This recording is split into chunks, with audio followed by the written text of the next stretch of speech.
Yeah, DB. Oh, just cleaning out the deadwood. Okay. Look, Mr. Cannell, I just can't afford to be without work right now, not even for a day. I've got a mother and 2 kid sisters. More good luck telegrams. Well, you know how it is. I've just got to keep on working, see? Sorry, sister. I was sent down here to clean house. I told you I can't use your column anymore. It's lavender and old lace. Send those other people in. I'll tell you what I'll do. I get $30 a week. I'll take 25, 20 if necessary. I'll do anything you say. It isn't the money. We're after circulation. What we need is fireworks. People are going to hit with sledgehammers. Start arguments. Oh, I can do that. I know this town inside out. Oh, give me a chance, All please. right, come in. Cashier's got your check. Who are these people? Gibbs, Froley, Cunningham, Giles. Hey, you sister. Don't forget to get out your last column before you pick up your check.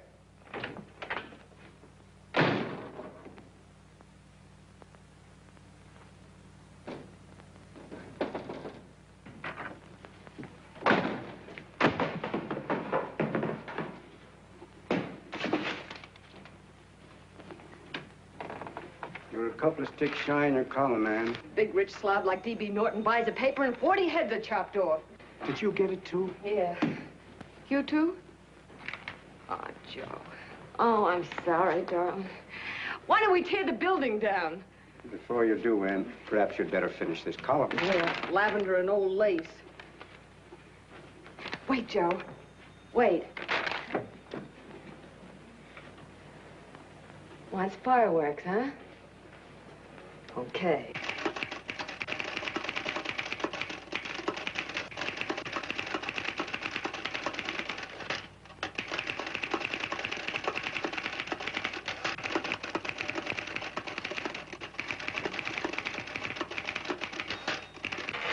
Here. Below is a letter which reached my desk this morning. It's a commentary on what we laughingly call a civilized world. Dear Miss Mitchell, 4 years ago, I was fired out of my job. Since then, I haven't been able to get another one. At first, I was sore at the state administration because it's on account of the slimy politics here we have all this unemployment. But in looking around, it seems the whole world's going to pot. So in protest, I'm going to commit suicide by jumping off the City Hall roof. Signed, a disgusted American citizen, John Doe. Editor's note, if you ask this column, the wrong people are jumping off the roofs. Hey, Ann, this is the old Fakeroo, isn't it? Never mind that, Joe. Go ahead. Sorry,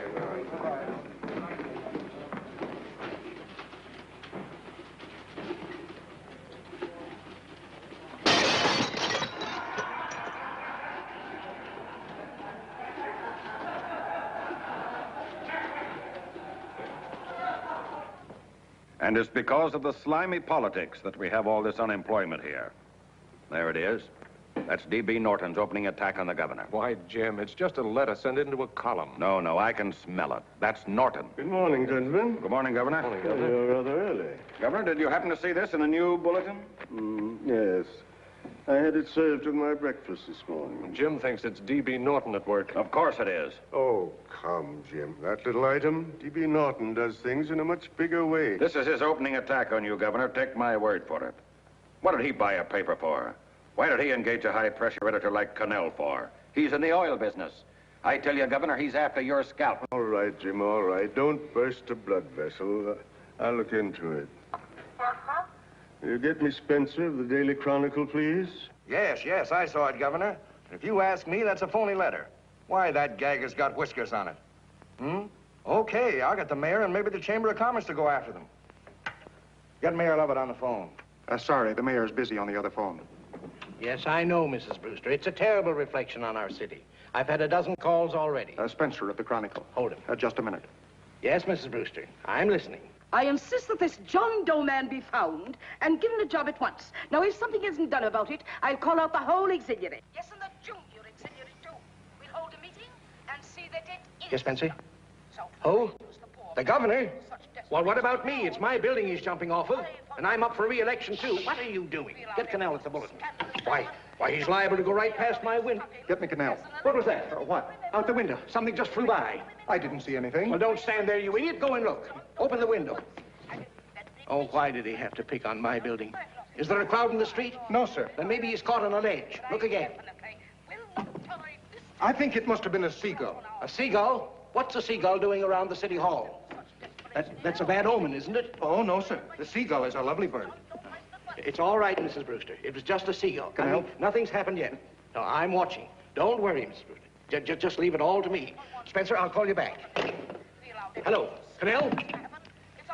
What are you doing? This is the mayor. Yes, Mayor Lovett. How many times are you going to call me? I've got everybody and his brother and sister out looking for him. Did you see the box I'm running? An appeal to John Doe. Think it over, John. Life can be beautiful, says Mayor. If you need a job, apply to the editor of this paper and so forth and so forth. Okay, Mayor, I'll let you know as soon as I have something. What? Well, pull down the blinds. Run up to Miss Mitchell's house, boss. Boy, she's in a bad way. Where is she? Hey, do you know something? She supports a mother and 2 kids. What do you know about that? Did you find her? No. Her mother's awful worried about her. When she left the house, she said she was going on a roaring drunk. The girl, I mean. Go out and find her. Sure. Hey, but the biggest thing I didn't tell you, her old man's Doc Mitchell. You know the doctor saved my mother's life and wouldn't take any money for it? You remember that. Okay, boss, I'll go and look for her. Holy smokes, Commissioner, you've had 24 hours. Okay, Hawkshaw, grab a pencil. Here it is again. About 5'5", brown eyes, light chestnut hair, and as fine a pair of legs as ever walked into this office. Did you want to see me? No. I've had the whole Army and Navy out searching for you because that's a game we play here every day. I remember distinctly being fired. That's right. But you have a piece of property that still belongs to this newspaper, and I'd like to have it. What's that? The letter. What letter? The letter from John Doe. Oh, The whole town's in an uproar. We've got to find him, and the letter's the only clue. there is no letter. We'll get a handwriting expert to... What? There is no letter. Say that again. There's no letter. I made it up. You made it up. Mm-hmm. You said you wanted fireworks. Don't you know there are 9 jobs waiting for this guy? 22 families want to board him free. 5 women want to marry him, and the mayor's practically ready to adopt him, and you... Just called the morgue, boss. He said there's a girl there. Shut up. Ann! Say, why didn't you... Beatty. Only one thing to do, Hank. Drop the whole business quickly. How? Run a story. Say John Doe was in here and is sorry he wrote the letter and... That's right. They've got it, sure. He came in here, and I made him change his mind. Bulletin editor saves John Doe's life. Why, it's perfect. I'll have Ned write it up. Oh, Ned, I got a story I want you to... Wait a minute. Listen, you great, big, wonderful genius of a newspaper man. You came down here to shoot some life into this dying paper, didn't you? Well, the whole town's curious about John Doe, and boom, just like that, you're going to bury him. There's enough circulation in that man to start a shortage in the ink market. In what man? John Doe. What John Doe? John Doe, the one I made up. Look, genius, now look. Suppose there was a John Doe and he walked into this office. What would you do? Find him a job and forget about the whole business, I suppose, huh? Not me. I'd make a deal with him. A deal? Sure, when you get hold of a stunt that sells papers, you don't drop it like a hot potato. Well, this is good for at least a couple of months. You know what I'd do? Between now and, let's say, Christmas when he's going to jump, I'd run a daily on. Starting with his boyhood, his schooling, his first job. A wide-eyed youngster facing a chaotic world. The problem of the average man, of all the John Does in the world. Now, then comes the drama. He meets discouragement. He finds the world his feet of clay. His ideals crumble. So what does he do? He decides to commit suicide and protest against the state of civilization. He thinks of the river, but no. No, he has a better idea. The city hall. Why? Because he wants to attract attention. He wants to get a few things off his chest, and that's the only way he can get himself heard. So? So he writes me a letter, and I dig him up. He pours out his soul to me. And from now on, we quote, I protest by John Doe. He protests against all the evils in the world. The greed, the lust, the hate, the fear. All of man's inhumanity to man. Arguments will start. Should he commit suicide or should he not? People will write in pleading with him. But no, sir, John Doe will remain adamant. On Christmas Eve, hot or cold, he goes. See? Very pretty. Very pretty indeed, Miss Mitchell. But would you mind telling me who goes on Christmas Eve? John Doe. What John Doe? The one we hire for the job, you lunkhead. Wait a minute. Let me get this through this lame brain of mine. Are you suggesting we go out and hire someone to say he's going to commit suicide on Christmas Eve? Is that it? Well, you're catching on. Who, for instance? Anybody. Beanie'll do. Why, sure. Who, me? Jump off a... Oh, no, any time at Christmas. I'm superstitious.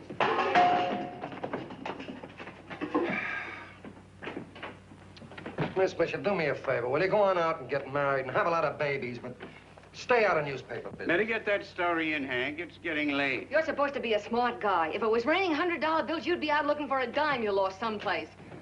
Holy smokes, wasting my time listening to this mad woman. Look, Chief, look at the Chronicle. It's running on John Doe. They say it's a fake. Why the no good the John Doe story, amateur journalism. It's palpably phony. It's a wonder anyone is taking it serious.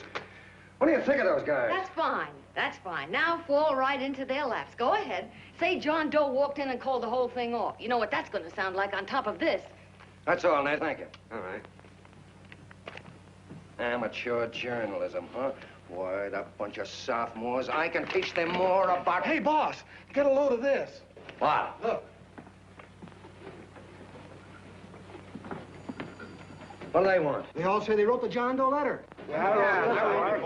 Oh, they all wrote the letter. Tell them all to wait. Look, Mr. Cannell, one of those men is your John Doe. They're desperate and will do anything for a cup of coffee. Pick one out and you can make the Chronicle eat their words.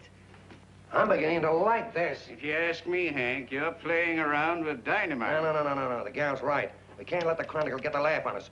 We've got to produce a John Doe now. Amateur journalism, huh? I'll show those guys. Sure, and there's no reason for them to find out the truth either, because naturally, I won't say anything.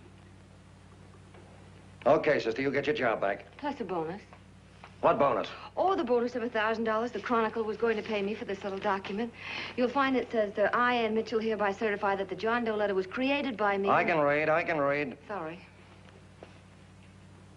You think this is worth $1,000, do you? Oh, the Chronicle would consider it dirt cheap.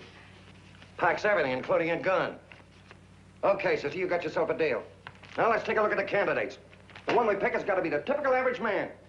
Typical American who can keep his mouth shut. Show me an American who can keep his mouth shut and I'll eat him. Okay, Beanie, bring him in one at a time.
Did you write that letter to Miss Mitchell? No, I didn't. What are you doing up here, then? Well, the paper says there were some jobs around loose. Thought there might be one left over. Had any schooling? Yeah, a little. What do you do when you work? I used to pitch. Baseball? Yeah, till my wing went bad. Where'd you play? Bush leagues, mostly. How about family? Got any family? No. Oh, just traveling through, huh? Yeah, me and a friend of mine. He's outside. Looks all right. It's perfect, a baseball player. What could be more American? I wish he had a family, though. Be less complicated without a family. Look at that face, it's wonderful. They'll believe him. Come on. What's your name? Willoughby. John Willoughby. Long John Willoughby, they called me in baseball. Would you like to make some money? Yeah, maybe. Would you be willing to say you wrote that letter and stick by it?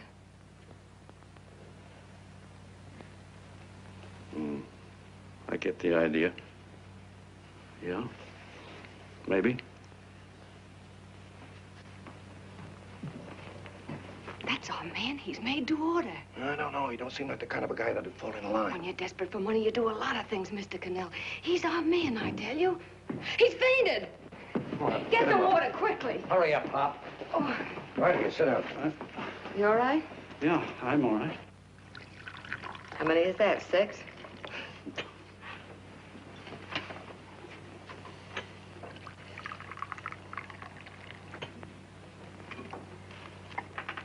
Pretty hungry, weren't you? Hey, all this John Doe business is batty, if you ask me. Well, nobody asked you. Trying to improve the world by jumping off buildings. You couldn't improve the world if the buildings jumped on you. Don't mind the colonel. He hates people. He likes you well enough to stick around. Well, that's because we both play doohickeys. I met him in a boxcar a couple of years ago. I was fooling around with my harmonica, and he comes over and joins in. I haven't been able to shake him since.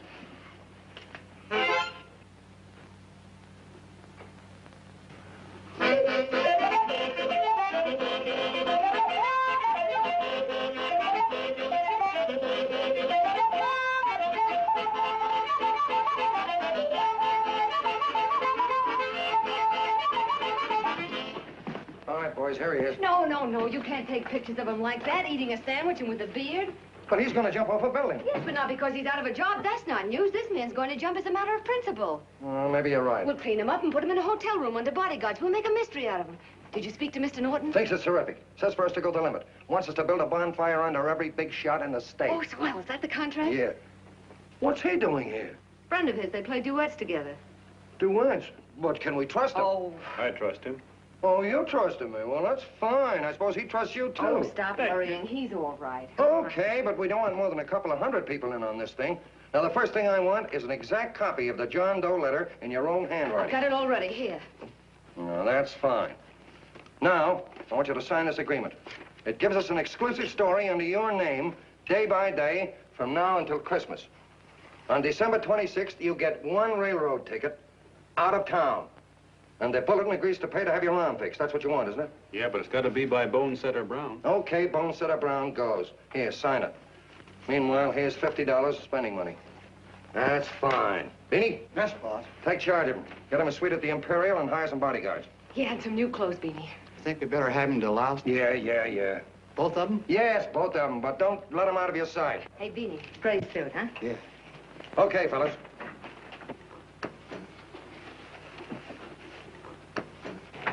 Take it easy, John Doe. And you start pounding that typewriter. Oh, boy, this is terrific. No responsibilities on our part, just statements from John Doe, and we can blast our heads off. Before you pop too many buttons, don't forget to make out that check for $1,000. Okay, fellas, now, let me see. You sit outside the door. Nobody comes in, see? You two fellas sit in here. Hey, pretty nifty, huh? You ain't gonna get me to stay here. Sure you are. No, sir. That spot under the bridge where we slept last night's good enough for me. Say, what'll I do with this baggage? Well, stick him in the bedroom. Give me mine. I ain't staying. You know, we were headed for the Columbia River country before all this John Doe business came up. You remember that, don't you? Sure, I remember. Say, your ears popped coming up in the elevator. Mine did. All along, John. I tell you, it's no good. You're gonna get used to a lot of stuff that's gonna wreck you. Why, that $50 in your pocket's beginning to show up on you already. And don't pull that on me, neither. Stop worrying, Colonel. I'm going to get my arm fixed out of this. Hey, here's some cigars the boss sent us. Have one. Hey, Help cigars. yourself. No.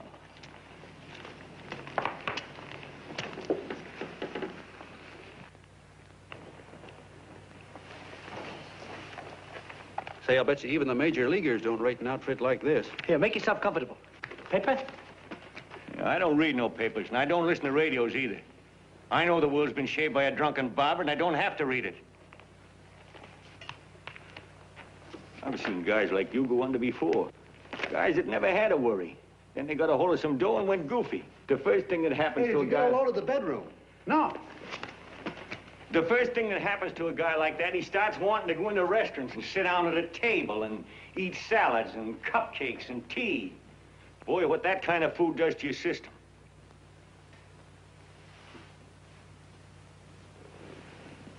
The next thing the dope wants is a room. Yes, sir, a room with steam heat and curtains and rugs. And before you know it, he's all softened up and he can't sleep unless he has a bed. Hey, stop worrying, Colonel. $50 ain't gonna ruin me. I've seen plenty of fellas start out with $50 and wind up with a bank account. Hey, what's the matter with the bank account, anyway? And let me tell you, Long John, when you become a guy with a bank account, they got you. Yes, sir, they got you.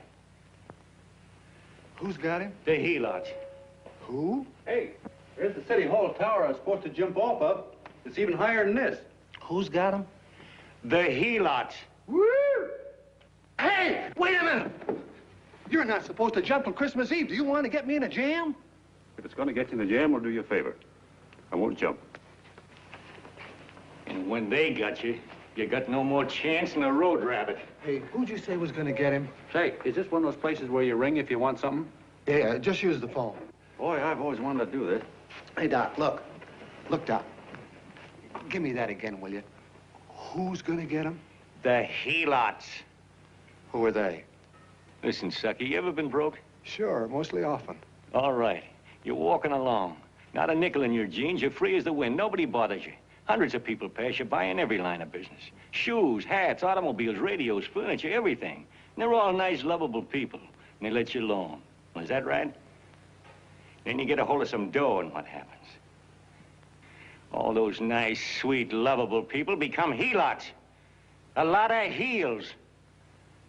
They begin creeping up on you, trying to sell you something. They get long claws, and they get a stranglehold on you. And you squirm, and you duck, and you holler, and you try to push them away, but you haven't got a chance. They got you. First thing you know, you own things. A car, for instance. Now your whole life is messed up with a lot more stuff. You get license fees, and number plates, and gas, and oil, and taxes, and insurance, and identification cards, and letters, and bills, and flat tires, and dents, and traffic tickets, and motorcycle cops, and courtrooms, and lawyers, and fines, and 1,000,001 other things. And what happens? You're not the free and happy guy you used to be. You gotta have money to pay for all those things. So you go after what the other fellas got. And there you are. You're a helot yourself.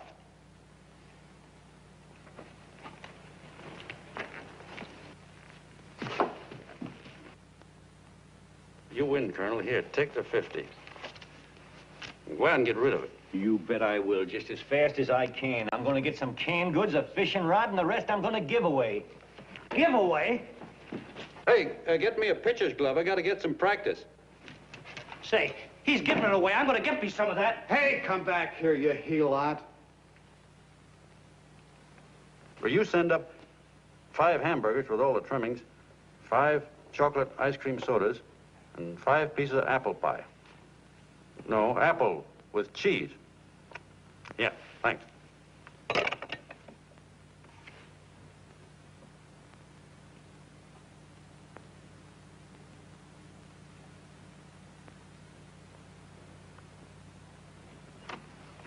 Hello there. Well, well. If it isn't the man about town. All set, Miss Ann. Oh, yes. Let's go. Let's see, we want some action in these pictures. Action? Mm-hmm. That's good. No. This man's going to jump off a roof. Oh. Here, wait a minute. Let me comb your hair. Sit down. Yeah, that's better.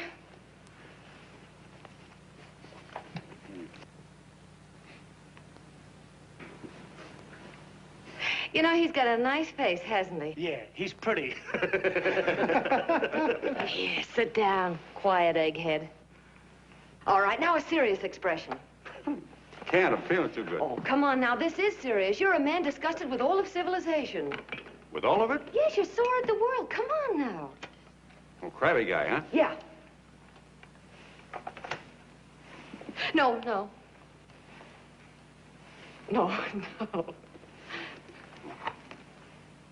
No, look.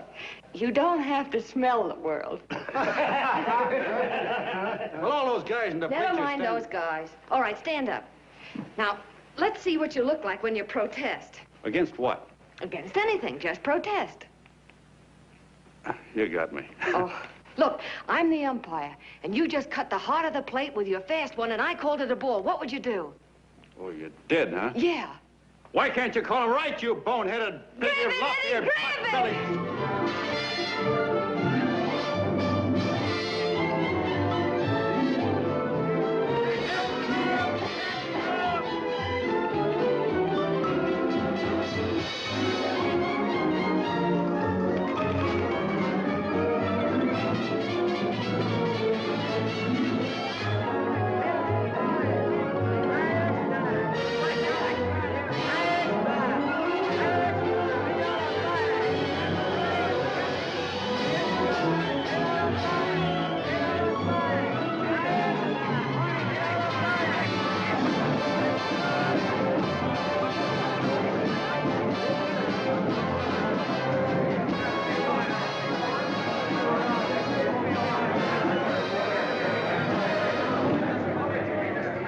I don't care whose picture they're publishing. I still say that this John Doe person is a myth, and you can quote me on that. And I'm going to insist on his being produced for questioning. You know as well as I do that this whole thing is being engineered by a vicious man with a vicious purpose, Mr. D.B. Norton.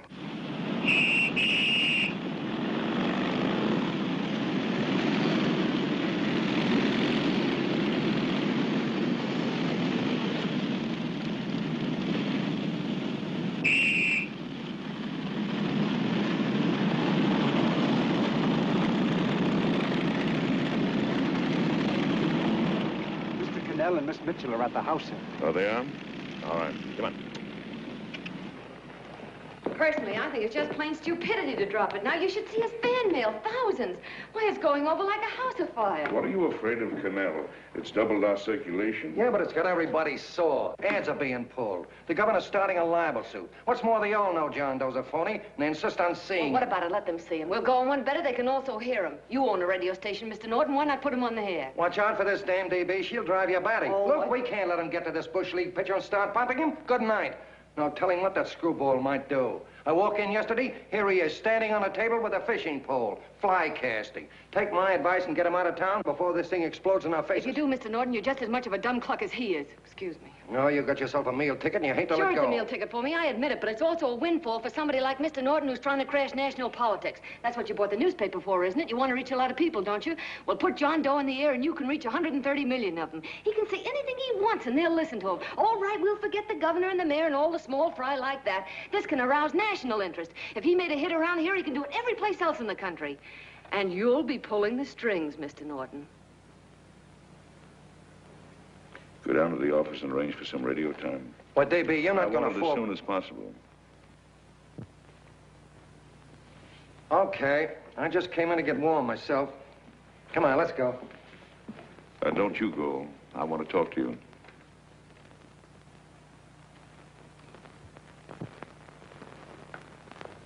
Sit down.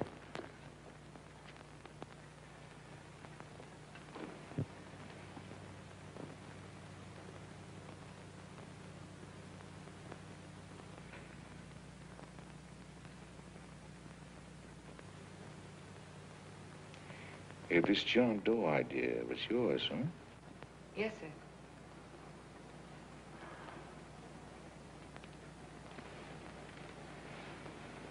How much money do you get? $30. $30. Well, what are you after? I mean, what do you want? A journalistic career? Money. Money? Well, I'm glad to hear somebody admit it. Do you suppose you could write a radio speech that would put that fellow over? Oh, I'm sure I can. Do it, and I'll give you $100 a week. $100? That's only the beginning. You play your cards right, and you'll never have to worry about money again. Oh, I know it. Hello. Hello. Whenever there's a pretty woman around. This is my nephew, Ted Sheldon, Miss Mitchell. How do you do? How do you do? All right, Casanova, I'll give you a break. See that Miss Mitchell gets a car to take her home. Always reading my mind, aren't you? Thank you very much for everything. And Miss Mitchell, I think from now on you'd better work directly with me. Yes, sir.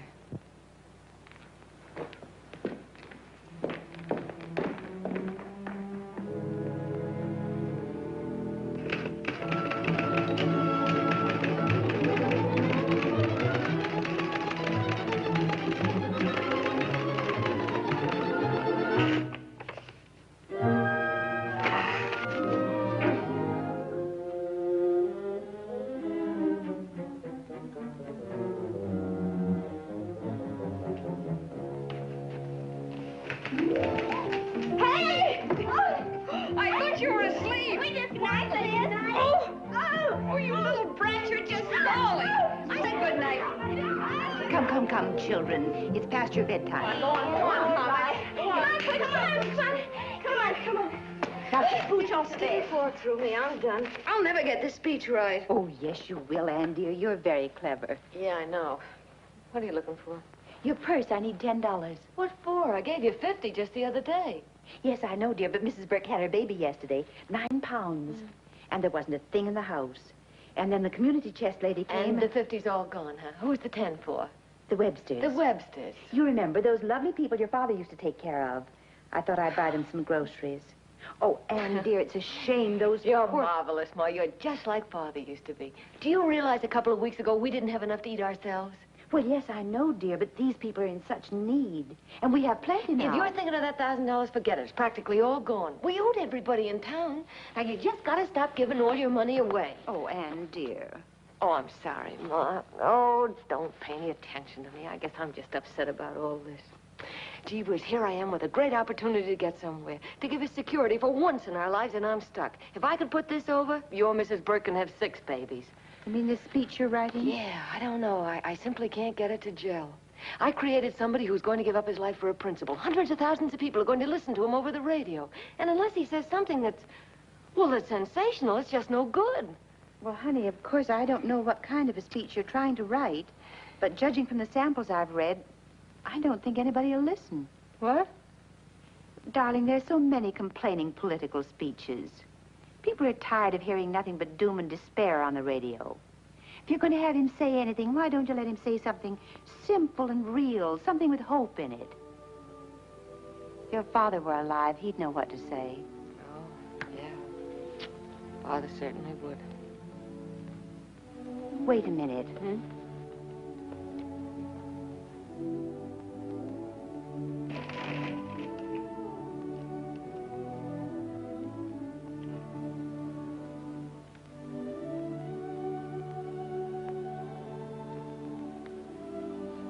That's your father's diary, Anne. Father's... I never knew he had a diary. There's enough in it for 100 speeches. Things people ought to hear nowadays. You'll be careful of it, won't you, dear? It's always helped to keep your father alive for me. You bet I will, Ma. Wait a minute. John Doe don't want to sign no autographs. Well, what does he do all day? What does he do all day? He's writing out his memories. Sorry, lady, you can't see Mr. Doe. He wants to be alone. No. No, he just sits around all day and commutes with himself.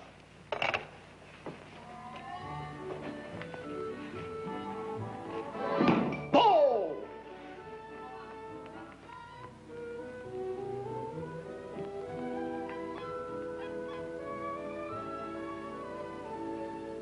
I don't know how you're going to stand it around here till after Christmas.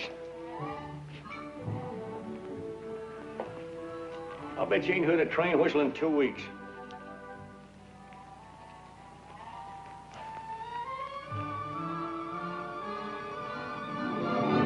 Steam, right!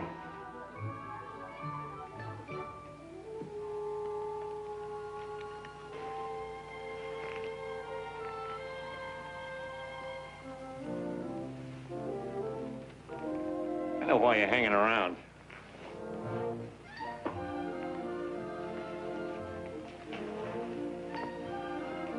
You're stuck on the girl. That's all a guy needs is to get hooked up with a woman.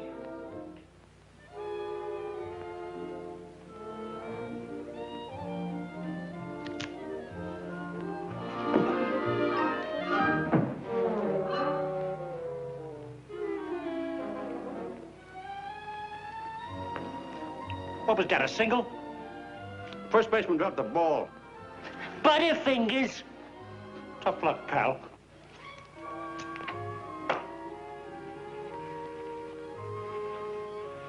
Guy has a woman on his hands. First thing he knows, his life is balled up with a lot more things. Furniture.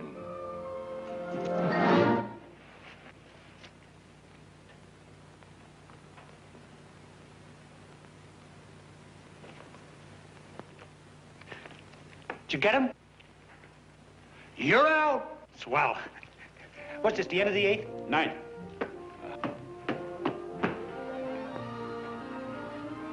Hey, Beanie, there's a couple of mugs from the Chronicle snooping around out here. Huh. Come on, Angel Face. Gangway. What's the score, Angel Face? 3-2, our favor. Gee, that's great.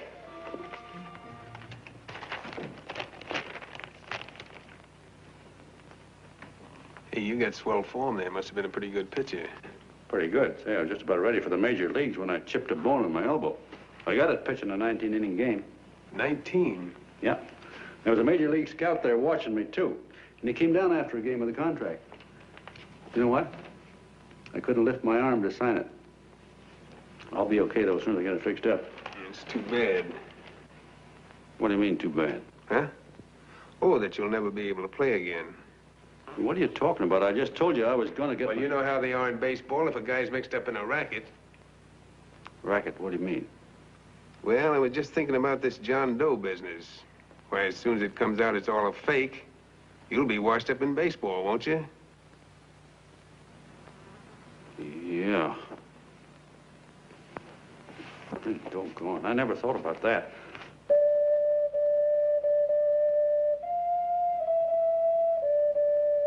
Gosh. And another thing, what about all the kids in the country? The kids that idolize ball players. What are they gonna think about you? Yeah. Hey, Colonel. Did you hear that? I gotta figure some way out of this thing. Elevators are still running. I know one way you can do it.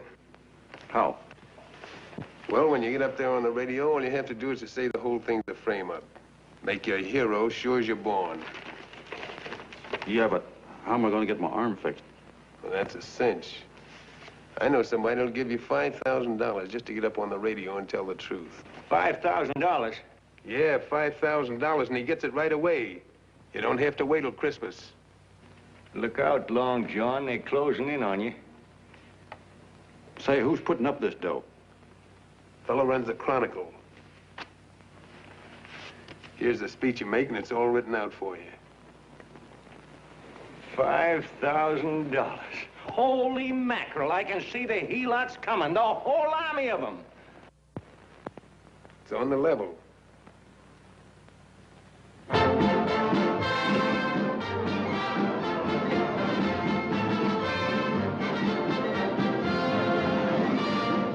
No, I'm sorry. Tickets for the broadcast are all gone. Phone the bulletin. Sorry, no more tickets left.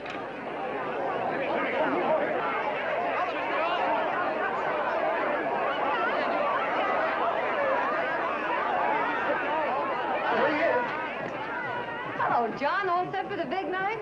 Swell. Turn around. One moment. Now stand still. Hold it, Mr. Doe. Hold it. A big smile, Mr. Doe. That's right. Okay, Beanie, that's all. right, Take him now. Come on, let's Now, look, John, here's the speech. It's in caps and double spaced. You won't have any trouble reading it. Not nervous, are you? No. Of course not. He wouldn't be. Who? John Doe, the one in there. Hey, don't let your knees rattle. It picks up on the mic. Oh, Beanie, you needn't be nervous, John. All you have to remember is to be sincere. Pick up that phone, Miss Mitchell. It's for you. Okay. Hello? Yes, Mother. Oh, thank you, darling. Oh, there he is, the poor dear man. Oh, good luck to you, Mr. Doe. We want you to know that we're all for you. The girls all decided that you're not to jump off any roof at all. Oh, we'll stop it. You got the speech I gave you? Yeah. Now, look. I'll give this money to the colonel just as soon as you get started. We'll have a car waiting at the side entrance for you. Okay. How'd you get in here? Huh? Oh, I just came in to wish him luck. Come on, out. Mother says good luck, too. John, when you read that speech, please believe every word of it. He's turned out to be a wonderful person, John.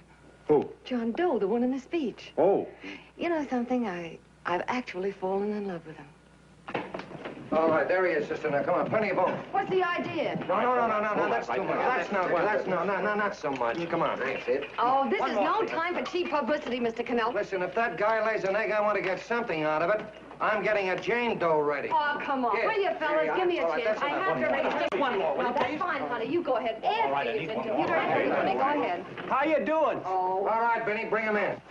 Holy smoke, a half a helot. There you are, boss, just like you ordered. Symbols of little people. Okay, get him up. All right, young fella. This is ridiculous, Mr. Cannell. Come on, give me a chance. The man's on the air. Well, one shot. Oh, fellas, I suppose you can have all the pictures you want afterwards. No, come on, afterwards. You can have a... Come on, that's right. Afterwards, you can get all the pictures you want. Thank you very much. Come on, will you? Afterwards, that's right. Come on, Snooks, you better bail out. Okay, goodbye, Mr. Doe. Beanie. All right. Better get ready. 1 minute to go. Wow, 1 minute to go and the score is nothing to nothing. Now, please, John, you won't let me down, will you? Will you? Of course you won't. If you'll just think of yourself as the real John Doe... Listen, everything in that speech are things a certain man believed in. He was my father, John. And when he talked, people listened. And they listened to you, too. Funny. You know what my mother said the other night? She said to look into your eyes, that I'd see Father there. Hey, what do you say? Okay, we're coming. Come on. Now, listen, John, you're a pitcher. Now get in there and pitch. Good luck. Give him room, let him through. Come on.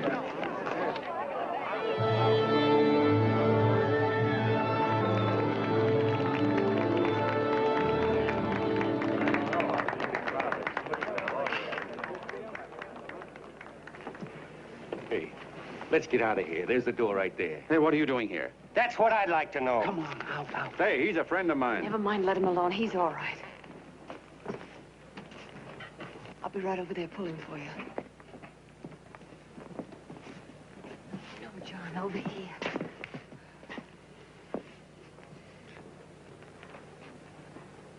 Stand by.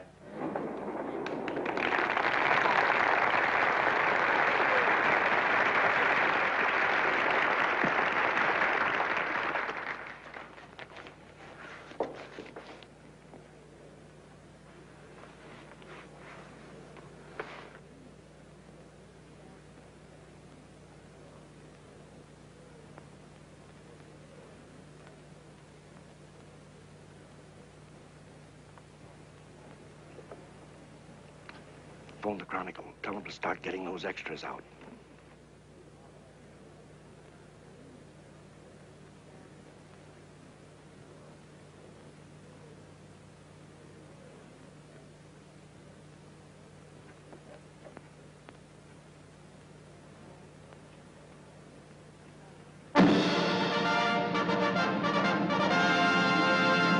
And good evening, ladies and gentlemen. This is Kenneth Fry speaking for the New Bulletin. Tonight we give you something entirely new and different. Standing beside me is the young man who has declared publicly that on Christmas Eve he intends to commit suicide, giving as his reason, quote, "I protest against the state of civilization," end quote. Ladies and gentlemen, the New Bulletin takes pleasure in presenting the man who is fast becoming the most talked of person in the whole country, John Doe.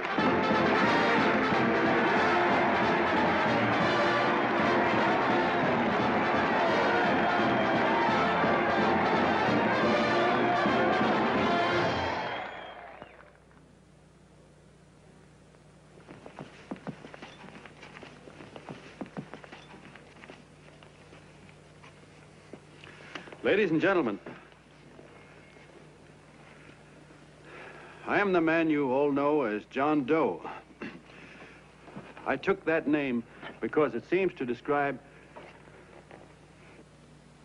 the average man. And that's me. And that's me. Well, it was me before I said I was going to jump off the city hall roof at midnight on Christmas Eve. Now I guess I'm not average anymore. Now I'm getting all sorts of attention. From big shots, too. We've been double-crossed. The mayor and the governor, for instance. They don't like those articles I've been writing. You're an imposter, young fellow. That's a pack of lies you're telling. Who wrote that speech for you? Benny, get that guy. Hey, Ken.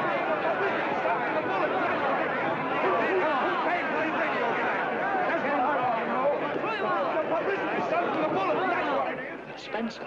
Ladies and gentlemen, the disturbance you just heard was caused by someone in the audience who tried to heckle Mr. Doe. The speech will continue.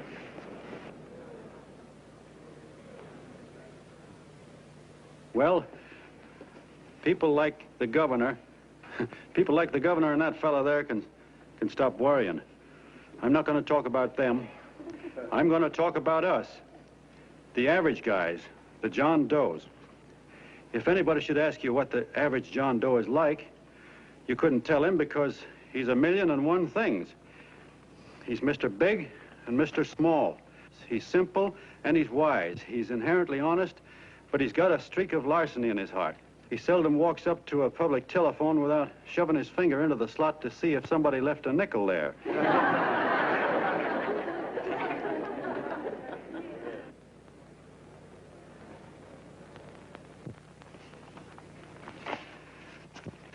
He's the man the ads are written for. He's a feller everybody sells things to. He's Joe Dokes, the world's greatest stooge and the world's greatest strength.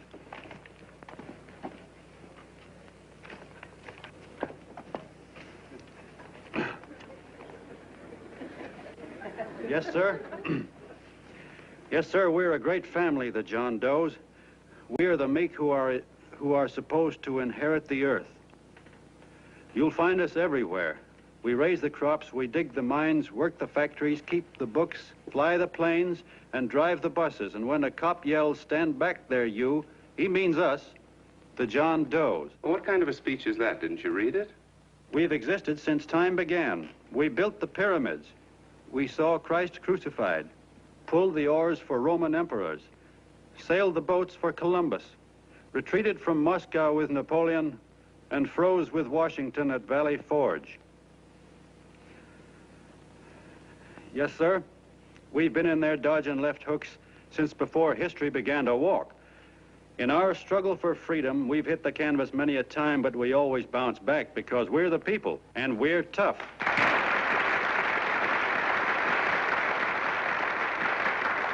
They've started a lot of talk about free people going soft, that we can't take it.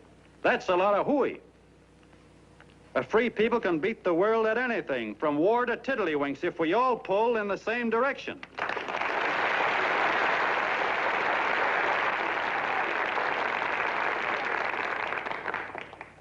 I know a lot of you are saying, "What can I do? I'm just a little punk. I don't count." Well, you're dead wrong. The little punks have always counted, because in the long run, the character of a country is the sum total of the character of its little punks.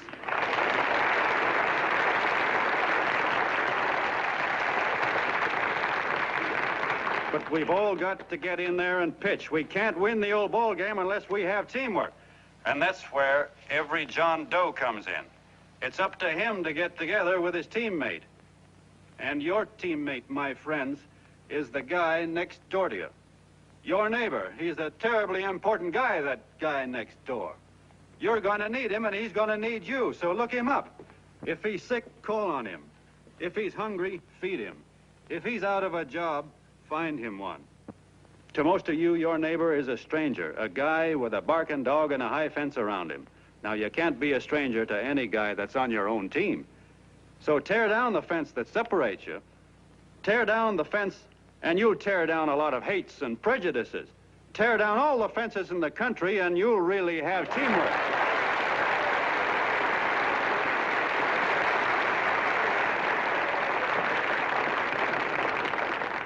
I know a lot of you are saying to yourselves, he's asking for a miracle to happen. He's expecting people to change all of a sudden. Well, you're wrong. It's no miracle. It's no miracle because I see it happen once every year, and so do you. At Christmas time. There's something swell about the spirit of Christmas, to see what it does to people, all kinds of people. Now, why can't that spirit, that same warm Christmas spirit, last the whole year round? Gosh, if it ever did, if each and every John Doe would make that spirit last 365 days out of the year, we'd develop such a strength, we'd create such a tidal wave of goodwill that no human force could stand against it. Yes, sir, my friends. The meek can only inherit the earth when the John Does start loving their neighbors. You better start right now. Don't wait till the game is called on account of darkness. Wake up, John Doe. You're the hope of the world.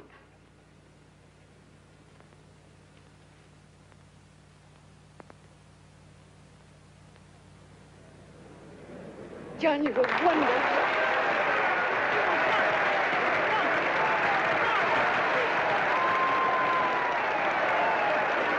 Let's get out of here. Now you're talking.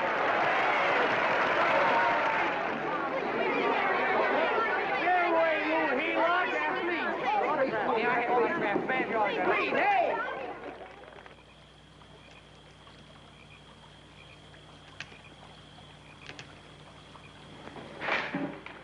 I knew you'd wake up sooner or later. Boy, am I glad we got out of that mess. I had the $5,000 sewed up. Could have been on my way to old Doc Brown. You're a pitcher, John, she says. Now, go in there and pitch. What a sucker. Yeah, she's a heel-lot just like the rest of us. Lucky you got away from her. What was I doing up there making a speech anyway? Me, huh? Geez, the more I think about it, the more I could... Tear down all the fences. Why, if you tore one picket off of your neighbor's fence, he'd sue you. $5,000 had it right in my hand. What do you mean he ran away? Well, go after him, find him. That man is terrific.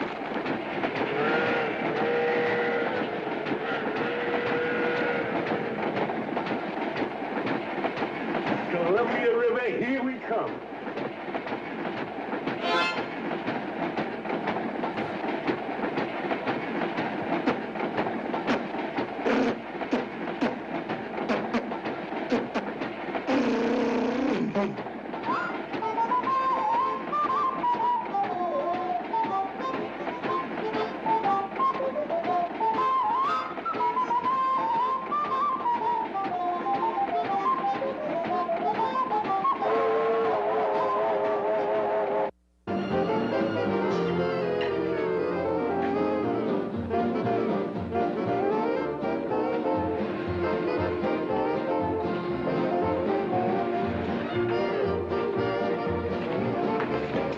Jitterbugs. Yeah. Hey, how much money we got left? 4 bits. Better make it donuts, huh? Yeah.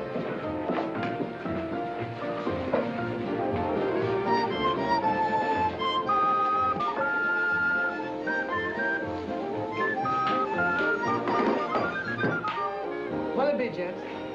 Have you got a couple of steaks about that big and about that thick? Yeah, with hash brown potatoes and tomatoes and apple pie and ice cream and coffee. And donuts, I know. Hey, Ma, Seekers, a pair.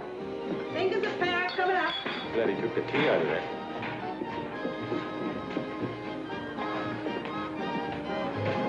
Hey, look. Join the John Doe Club. John Doe Club.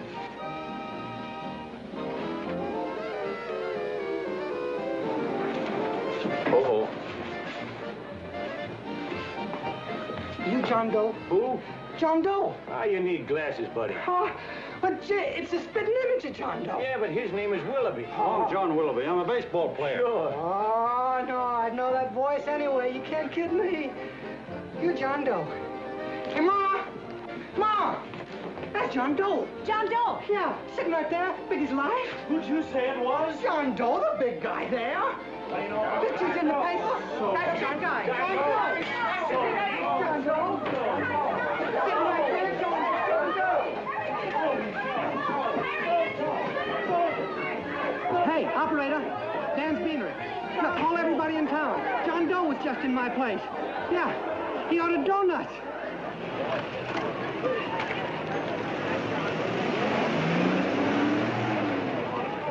John Doe. Let's see John Doe.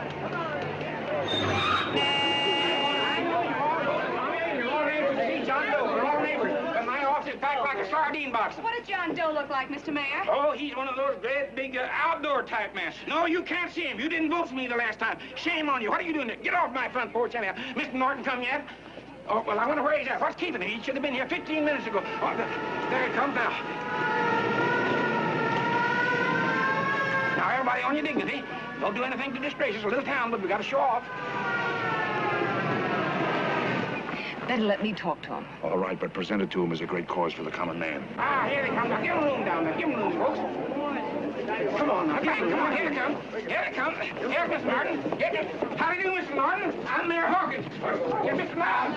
Let me go, you darn fool. I'm the mayor. Mr. Norton. Mr. Norton.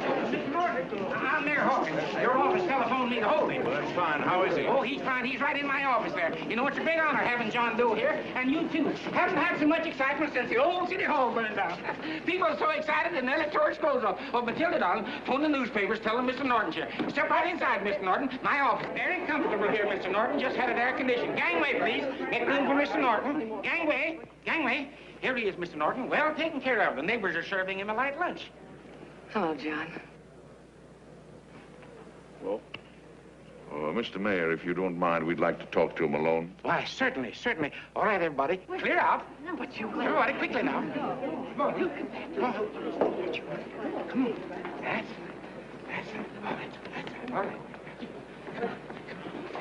Don't argue with me here. Wait till we get home. Don't you push me around like that. Even though I'm your wife, you can't push me around. Look, Mr. Norton, I think you got a lot of nerve having those people hold us here.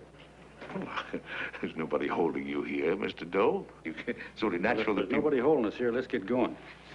Incidentally, my name isn't Doe, it's Willoughby. Look, John, something terribly important's happened. They're forming John Doe clubs. We know of 8 already, and they say that there's John Doe clubs? What for? To carry out the principles you talked about in your radio speech.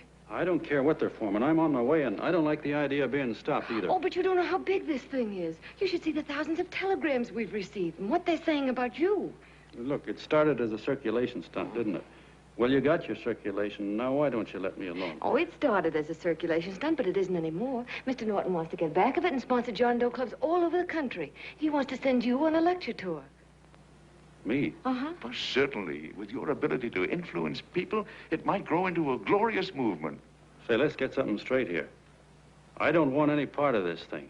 If you got an idea I'm going around lecturing to people, why, you're crazy. Baseball's my racket, and I'm sticking to it. Come on, Colonel, let's get out of here. John, please, please. I just got rid of one crowd. But please, Mr. Mayor, tell him the John Doe Club wants to talk to him. Let them in, Mr. Mayor. Let them come in. Okay, folks, but remember your manners. No stampeding.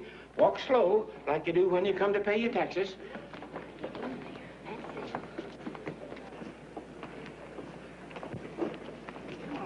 Okay. All right, give me a chance. Come right in. My name's Bert Hansen, Mr. Doe. I'm the head soda jerker at Schwabacker's drugstore. Well, sir, you see, me and my wife, we heard your broadcast, and we got quite a bang out of it, especially my wife. Kept me up half the night saying, that man's right, honey. The trouble with the world is nobody gives a hoot about his neighbor. That's why everybody in town's sore and cranky at each other. And I kept saying, well, that's fine, but how's a guy going to go around loving the kind of neighbors we got? Old Sourpuss, for instance. You see, Sourpuss Smithers is a guy lives all alone next door to us. He's a cranky old man and runs a second-hand furniture store. We haven't spoken to him for years. I always figured he was an ornery old gent that hated the world because he was always slamming his garage door and playing the radio so loud he kept half the neighbors up. Well, anyway, the next morning, I'm out watering the lawn, and I look over, and there's Sourpuss on the other side of the hedge straightening out a dent in his fender. And my wife yells to me out the window. She says, go on, speak to him, Bert. And I figured, well, heck, I can't lose anything, so I yelled over to him, good morning, Mr. Smithers. He went right on pounding his fender. Was I burned? So I turned around to give my wife a dirty look, and she said, louder, louder, he didn't hear you. So in a voice you could have heard in the next county, I yelled, good morning, Mr. Smithers.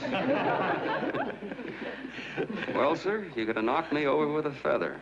Old Sourpuss turned around, surprised-like, and he put on a big smile, came over and took my hand like an old lodge brother, and he said, good morning, Hanson. I've been wanting to talk to you for years, only I thought you didn't like me. And then he started chatting away like a happy little kid, and he got so excited his eyes all... Well, Mr. Doe, before we got through, I found out Smithers is a swell egg, only he's pretty deaf, and that accounts for all the noises. And he says it's a shame how little we know about our neighbors. And then he got an idea, and he said, how's about inviting everybody someplace where we can all get together and know each other a little better? Well, I'm feeling so good by this time, I'm ripe for anything, so Smithers goes around the neighborhood inviting everybody to a meeting at the schoolhouse, and I tell everybody that comes in the store, including Mr. Schwabacker, my boss. I'm talking too much. Well, I'll be doggone if over 40 people don't show up. Of course, none of us knew what to do, but we sure got a kick out of seeing how glad everybody was just to say hello to one another. Tell him about making Sourpuss chairman. Oh, yeah, we made Sourpuss chairman and decided to call ourselves the John Doe Club. And say, incidentally, this is my wife. Come here, honey. This is my wife, Mr. Doe. How do you do, Mr. Doe? Sourpuss is here, too. Oh, is he? This is Sourpuss, or excuse me, Mr. Smithers, Mr. Doe. That's all right. If you didn't call me Sourpuss, it wouldn't feel natural. Well, anyway, I guess nearly everybody in the neighborhood came except the Delaney's. The Delaney's live in a big house with an iron fence around it, and they always keep their blinds drawn. And we always figured that he was just an old miser that sat back counting his money, so why bother about inviting him? Until Grimes, the milkman, spoke up and he said, say, you've got the Delaney's all wrong. And then he tells us about how they canceled their milk last week and how when he found a note in the bottle, he got kind of curious-like and he sort of peeked in under the blinds and found the house was empty. If you ask me, he says, they're starving. Old man Delaney has been bringing his furniture over to my place at night, one piece at a time, and selling it. Yeah, and... well, sir, a half dozen of us ran over there to fetch him, and we brought him to the meeting. And what a reception they got. Why, everybody shook hands with him and made a fuss over him, and, well, finally, Mr. and Mrs. Delaney just sat right down and cried. And then we started to find out about a lot of other people. Yeah, sure. Well, you know Grubel, for instance. Grubel's here. See? Yeah, that's a... Of course, you don't know Grubel, but he's the man that everybody figured was the worst no-account in the neighborhood because he was living like a hermit, and nobody would have anything to do with him. That isn't until Murphy, the postman, told us the truth. Why, Grubel, he says, he lives out of garbage cans because he won't take charity, because it'd ruin his self-respect, he says. Just like you said on the radio, Mr. Doe. Well, sir, about a dozen families got together and gave Grubel a job watering their lawns. Isn't that wonderful? And then we found jobs for 6 other people, and they've all gone off for leave. Yeah, and my boss, Mr. Schwabecker, made a job in his warehouse for old man Delaney. And he gave you that $5 raise. Yeah, wasn't that swell? Why, Bert, I feel slighted. I'd like to join, but nobody asked me. I'm sorry, Mayor, but we voted that no politician could join. Just the John Does of the neighborhood, because you know how politicians are. Well, the reason we wanted to tell you this, Mr. Doe, was just to give you an idea of what you started. And from where I'm sitting, I don't see any sense in you jumping off any building. No. Well, thank you for listening. Goodbye, Mr. Doe. You're a wonderful man, and it strikes me you can be mighty useful walking around for a while. Goodbye, Mr. Doe. Goodbye, Mr. Doe.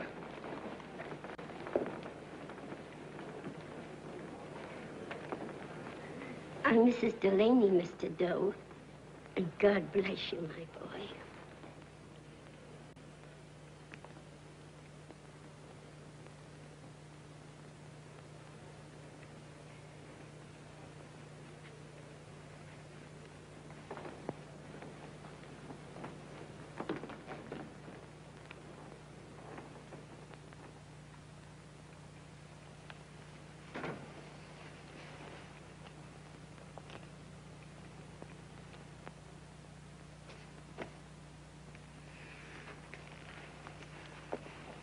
Gee whiz, I'm all mixed up.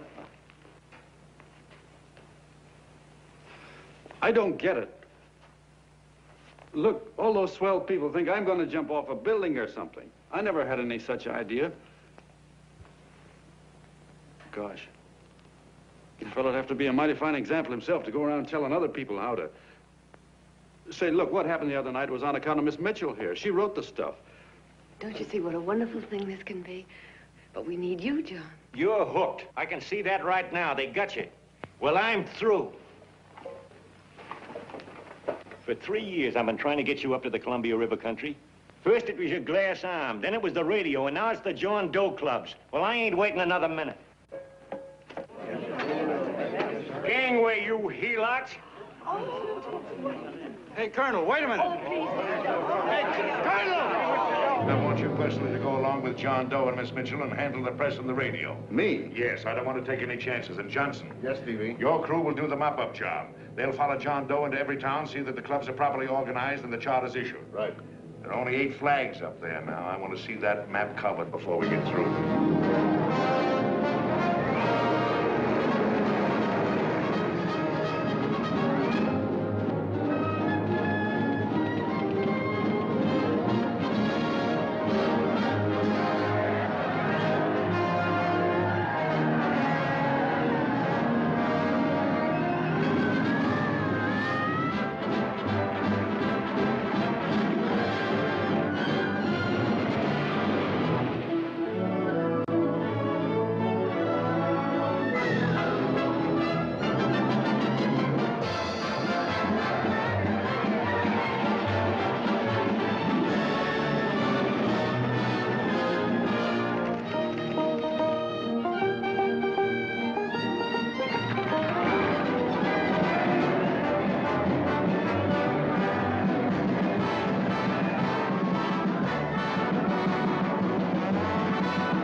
wildfire. If they made demands, I'd understand it. But the John Does ask for nothing. People are going off relief. If this keeps up, I'll be out of a job. As soon as it gets strong enough, we'll find out what John Doe wants. 30 every Thursday. 60 at 60. Who knows what? I'm sorry, boss. They just won't let anybody talk politics to them. It's crazy. We've got to get to them. They represent millions of voters.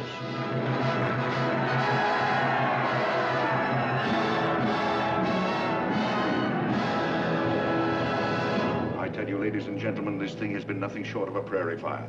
We've received so many applications for charters to the John Doe clubs, we haven't been able to take care of them. I'd hate to have that many pins stuck in me. This John Doe convention is a natural. It's going to put our city on the map. Why, over 2,400 John Doe clubs are sending delegates. Can you imagine that? You, Mr. Mayor, will be the official host. You will make the arrangements for decorating the city, parades, and a reception for John Doe when he gets home. And don't wear your high hat. No high hat? No high hat. And from you, Cannell, I want a special John Doe edition every day until the convention is over. And now, if you will, please step into the outer office and look your prettiest because there are photographers there to take pictures of this committee. Don't worry, D.B. Everything will be taken care of. Isn't it all too wonderful? Gather down here in a nice group now. Get a nice picture of you. Oh, Mr. Mayor, would you step down in front row, please? You ladies get close to him. That's it. Well, I don't get it. Get what? Look, D.B., I'm supposed to know my way around. This John Doe movement has cost you a fortune. Now, this convention is going to cost plenty. Well? Well, I'm stuck with 2 and 2, and I'm a sucker if I can make 4 out of it. Where do you come in? I'll have the satisfaction of knowing that my money has been spent for a worthy cause. I see. I better stick to running the paper, huh? I think maybe you better had. And Cannell, I'd like to have the John Doe contract, all the receipts for the money we advanced him, and the letter Miss Mitchell wrote, for which I gave her $1,000. Yes, sure. Well, we leave for the airport. Half an hour. Is that Johnny boy's room? Better hustle him up. He'll be ready on time. He's packing now. Ah, good. Did you see his picture on the cover of Time? Yeah. I gotta give you credit, Annie girl. I've handled a good many big promotions in my time. Everything from a World's Fair to a channel swimmer. But this one has certainly got me spinning. And now a John Doe convention. Wow. Say, if you could only get him to jump off the City Hall roof on Christmas Eve, I'd guarantee you 500,000 people there. Charlie. Huh? What do you make of him? Oh, Johnny boy? Well, I don't know what angle you want, but I'll give it to you quick. Number 1, he's got great yokel appeal, but he's a nice guy. Number 2, he's beginning to believe he really wrote that original suicide letter that you made up. Number 3, he thinks that you're Joan of Arc or something. Yeah, I know. Number 4, well, you know what number 4 is. He's nuts about you. Yeah, it's running out of his ears. You left out number 5. We're all heels, me especially. Holy smoke. Come in.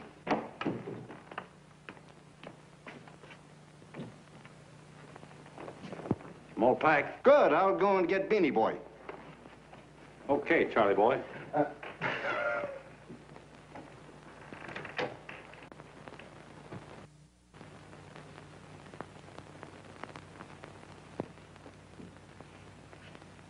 Can I help you pack? No, thank you.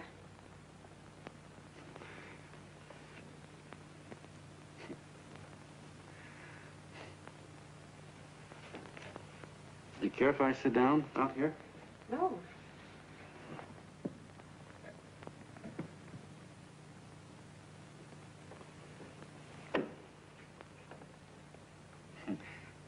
You know, I had a crazy dream last night. It was about you. About me? Yeah, sure was crazy. I dreamt I was your father.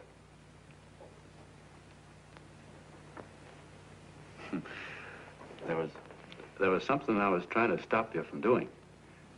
So I got up out of bed, and I walked right through the wall here, right straight into your room. You know how dreams are. And there you were in bed. But you're a little girl, you know, about 10. And very pretty, too. So I shook you, and the moment you opened your eyes, you hopped out of bed and started running like the devil in your nightgown. You ran right out the window there, and you ran out over the tops of buildings and roofs and everything for miles. And I was chasing you.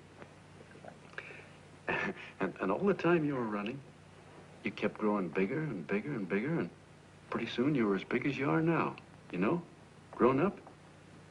And all the time I kept asking myself, what am I chasing her for? And I didn't know. Isn't that a hot one? Well, anyway, you ran into some place, and then I ran in after you, and when I got there, there you were, getting married. And the nightgown had changed into a beautiful wedding gown. You sure look pretty, too. And then I knew what it was I was trying to stop you from doing. Dreams are sure crazy, aren't they? Well, would you like to know who it was you were marrying? Oh, a tall, handsome Eubangi, I suppose. No, not that bad. It was that fellow that sends you flowers every day. Yeah, what's his name? Mr. Norton's nephew? Ted Sheldon. Yeah, that's the one. But here's the funniest part of it all. I was the fellow up there doing the marrying, you know, the justice of peace or something. You were? I thought you were chasing me. Well, yes, I was, but I was your father then, you see. But the real me, John Doe, or that is, Long John Willoughby, I was the fellow up there with the book. You know what I mean? I guess so. Then what happened? Well, I took you across my knee and I started spanking you. That is, I didn't do it. I mean, I did do it, but it wasn't me, you see. I was your father then. Well, I held you across my knee and I said, Annie, I won't allow you to marry a man that's just rich or that has his secretary send you flowers. The man you marry has got to swim rivers for you. He's got to climb high mountains for you. He's got to slay dragons for you. He's got to perform wonderful deeds for you. Yes, sir. And all the time, the guy up there, you know, with the book, me, just stood there nodding his head. And he said, go to it, Pop. Whack her one from me, because that's just the way I feel about it, too. So he said, come on down here and whack her yourself. So I came down and I whacked you a good one, see? Then he whacked you. And I whacked you another one. We both started whacking you like... Well, if you're through whacking her, come on, let's get going. Okay, fellas, right in here. You go out the side entrance, there's a bunch of autograph seekers out front. We'll be down with the bags in a minute. Come on, don't make a government project out of this. Hi, Benny. When's our plane take off again? Couple of minutes. How many people do you think we've talked to already, outside the radio, I mean? Oh, I don't know. About 300,000. 300,000. What makes them do it, Ann? What makes them come and listen and get up their John Doe clubs the way they do? I've been trying to figure it out. Look, John, what we're handing them are platitudes. Things they've heard 1,000,000 times. Love thy neighbor, clouds have silver linings, turn the other cheek. It's just a... Yeah, I heard them 1,000,000 times, too, but there you are. Maybe they're like me, just beginning to get an idea what those things mean. You know, I never thought much about people before. They were always just somebody to fill up the bleachers. And the only time I worried about them is when they didn't come in to see me pitch. You know, lately I've been watching them when I talk to them. I could see something in their faces. I could feel that they were hungry for something. You know what I mean? Maybe that's why they came. Maybe they're just lonely and wanted somebody to say hello to. I know how they feel. I've been lonely and hungry for something practically all my life.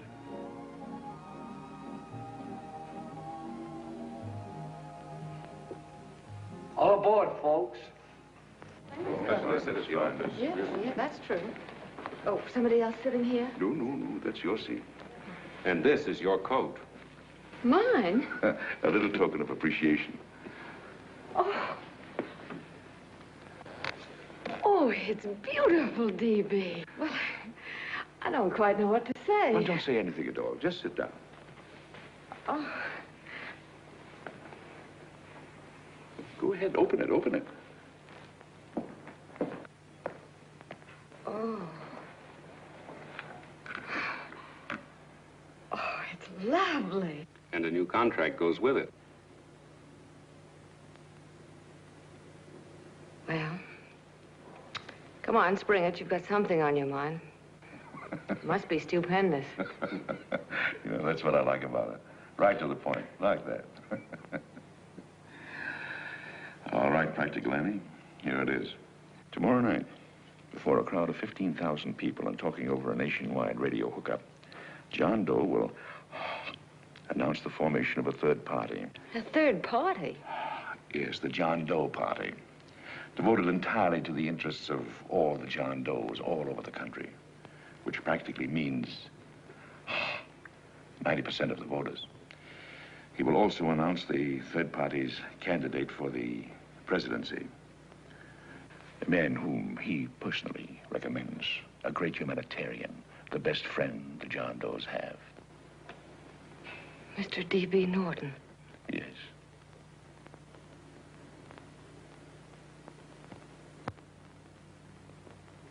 Wow.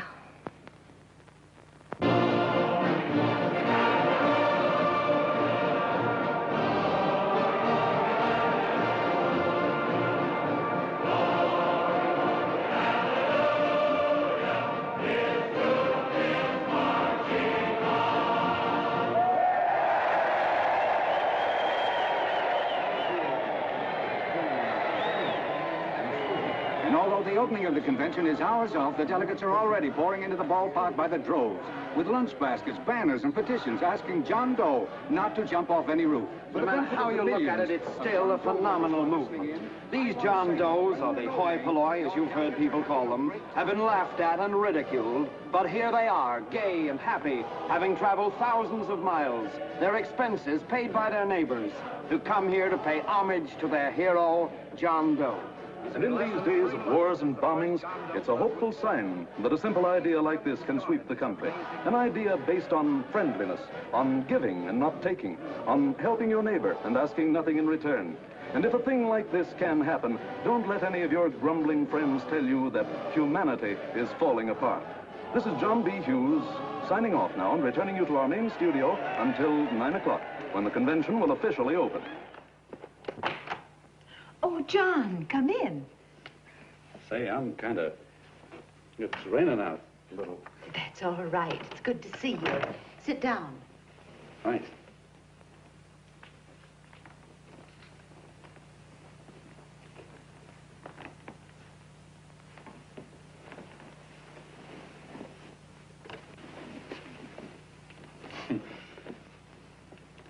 It's for Anne. Oh, how nice. Thank you very much. Flowers.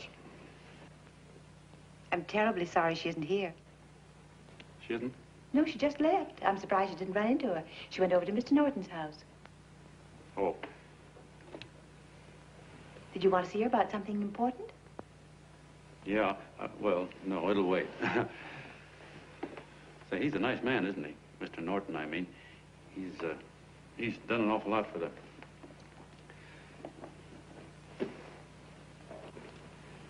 Well, say, my coat's pretty wet. I'm afraid I might have wet the couch a little.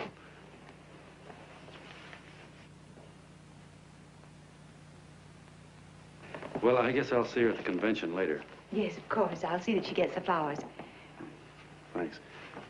Good night, Mrs. Mitchell. Good night, John.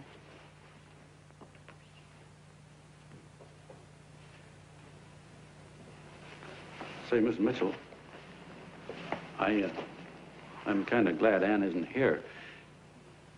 You see, I came over here hoping to see her alone, and kind of hoping I wouldn't, too, you know what I mean? There was something I wanted to talk to her about. But, well, it'll wait, I guess. Good night. Good night, John. Say, look, Mrs. Mitchell, have you ever been married? Oh, I'm sure you have. Gosh, that's pretty silly.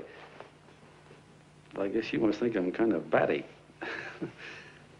Well, I guess I'd better be going at that.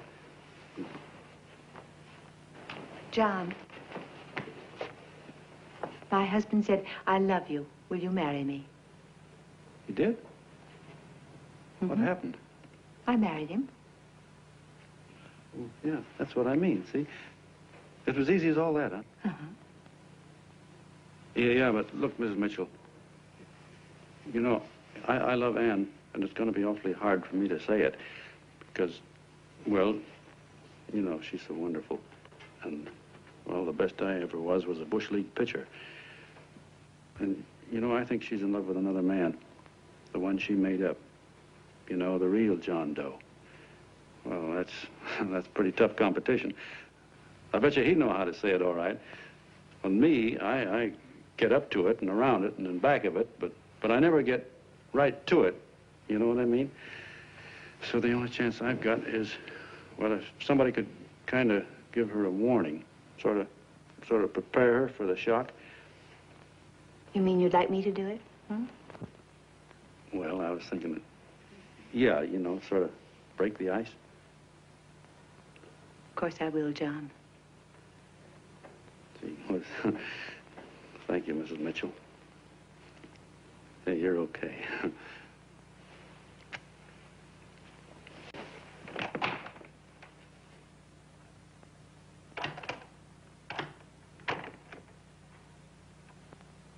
This John Doe meeting is going to be one of the biggest things that ever happened. Why, they're coming from all over. Trains, boxcars, wagons. Look out! Hello, bodyguards. Hey, had your dinner yet? Not yet. Oh, that's all right. Well, look, no, go ahead and have your dinner. Wait a minute, John.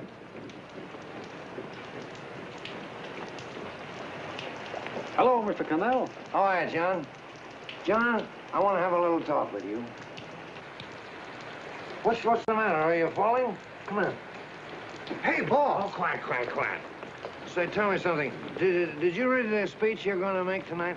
No, I never read the speeches before I make them. I get more of a kick out of it that way. Uh-huh. It's just exactly what I thought. Beanie, go on down to the office, tell Pop to give you the speech. There's a copy on my desk. Gee whiz, boss, you know Mr. Norton told me not to leave him, not even for a minute. Go on. We'll be at Jim's bar up the street.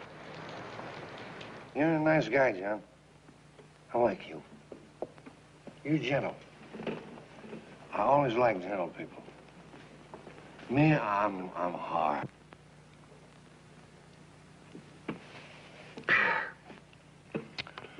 Yep, I'm hard. But you want to know something? I've got a weakness. Never guess that, would you? Well, I have. Want to know this? Star-Spangled Banner. Screw you, huh? Well, maybe it is, but play the Star-Spangled Banner. I'm a sucker for it. Always gets me right here. Know what I mean? Yeah, it gets me right back here. Oh, back there, huh? Well, every man to his own taste. You weren't old enough. You weren't old enough for the World War, were you, Jim? No, of course not.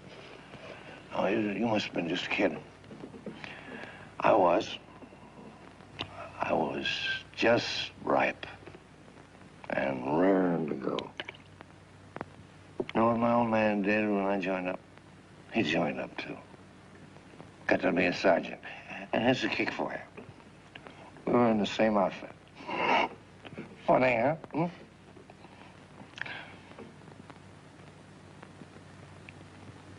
He was killed, John. I saw him get it. I was right there, and I saw it with my own eyes. Me, I came out without a scratch. That is, excepting my ulcers.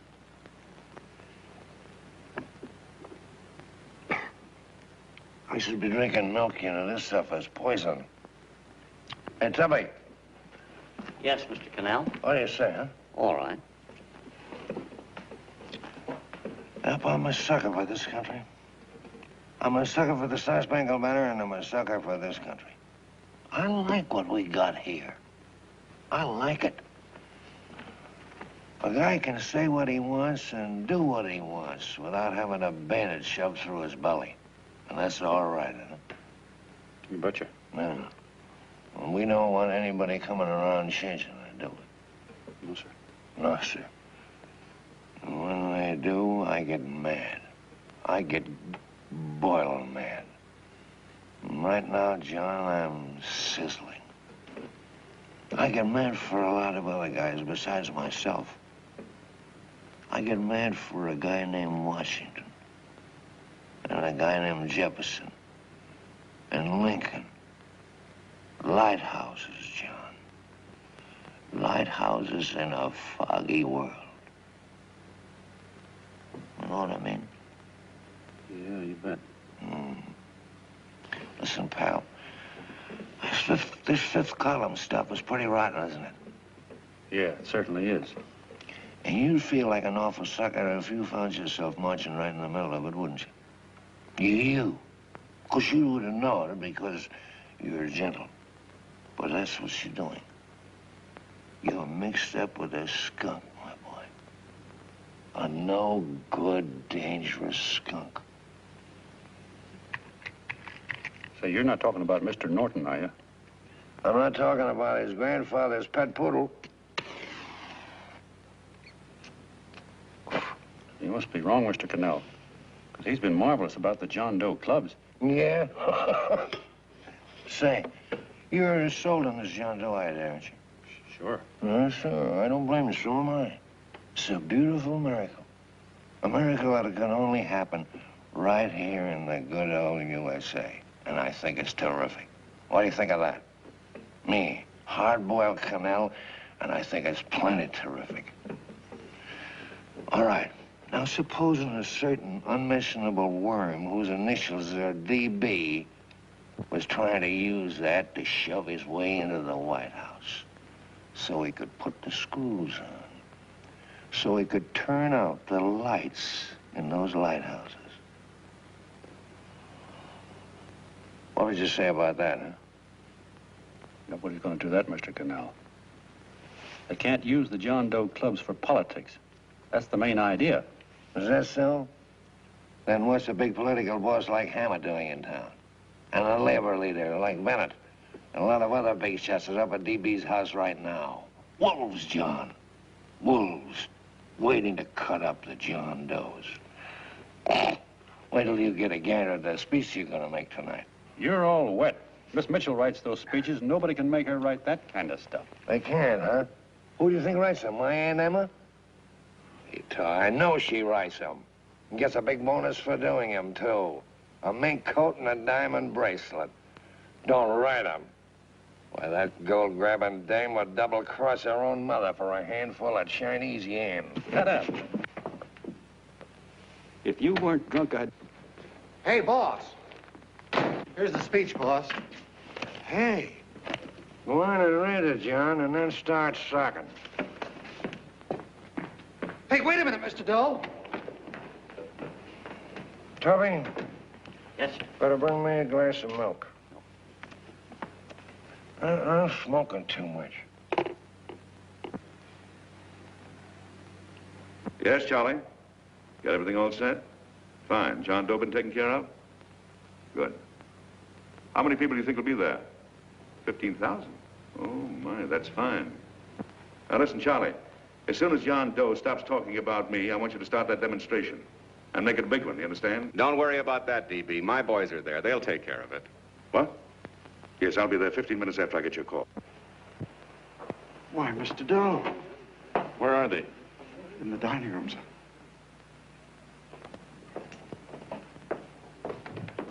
Now, gentlemen, I think we're about ready to throw that great big bombshell. Yeah, well, it's about time.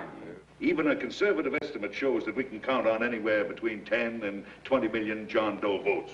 Now, add to that the labor vote that Mr. Bennett will throw in, and the votes controlled by Mr. Hammett and the rest of you gentlemen in your own territories, and nothing can stop us. As I said before, I'm with you, providing you can guarantee the John Doe vote. Don't worry about that. You can count on me on one condition. Little Bennett's got to be taken care of. Didn't I tell you that everybody in this room would be taken care of? My agreement with you gentlemen stands. I'm with you, DB, but I still think it's a very daring thing we're attempting.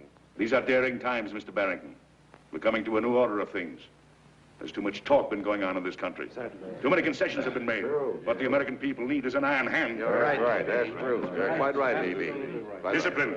Right. And now, may I offer a little toast to Miss Ann Mitchell, the brilliant and beautiful lady who is responsible for all this. Miss Mr. Norton, I'd like to talk to you alone for a minute. Oh, Miss Mitchell has something to say to us. That's fine.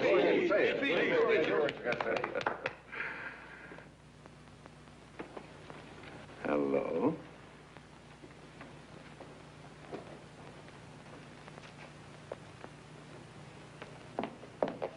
John, I'm so glad to see you. I was terribly worried. Did you write this? Yes, I did, John, but I had no idea what was going on. You didn't? No. That's a swell bracelet you're wearing.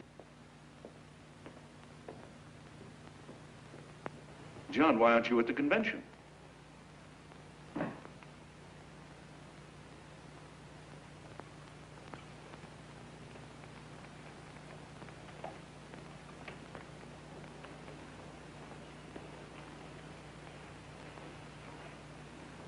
Is there anything wrong? No, nothing's wrong. Everything's fine. So there's going to be a new order of things, huh? Everybody's going to cut himself a nice fat slice of the John Does, eh? You forgot one detail, Mr. Big Shot. You forgot me, the prize stooge of the world. Why, if you or anybody else thinks he's going to use the John Doe clubs for his own rotten purpose, he's going to have to do it over my dead body. Oh, hold on a minute, young man. Hold on. That's rather big talk. I started the John Doe clubs with my money. And I'll decide whether or not they're being properly used. No, you won't. You're through deciding anything. And what's more, I'm going down to that convention and I'm going to tell those people exactly what you and all your fine feathered friends here are trying to cook up for them. And I'm going to say it in my own words this time. Stop him. You ruined us, Stevie. Wait a minute, fella. My uncle wants to talk to you. Listen to me, my son. Before you lose your head completely, may I remind you that I picked you up out of the gutter and I can throw you right back there again? You've got a nerve accusing people of things. These gentlemen and I know what's best for the John Does of America, regardless of what tramps like you think. Get off that righteous horse of yours and come to your senses. You're the fake. We believe in what we're doing. You're the one that was paid the 30 pieces of silver. Have you forgotten that? Well, I haven't. You're a fake John Doe, and I can prove it. You're the big hero that's supposed to jump off tall buildings and things. Do you remember? What do you suppose your precious John Does will say when they find out that you never had any intention of doing it, that you were being paid to say so? You're lucky they don't run you out of the country. With the newspapers and the radio stations that these gentlemen control, we can kill the John Doe movement deader than a doornail. We'll do it, too, the moment you step out of line. Now, if you still want to go to that convention and shoot your trap off, you go ahead and do it.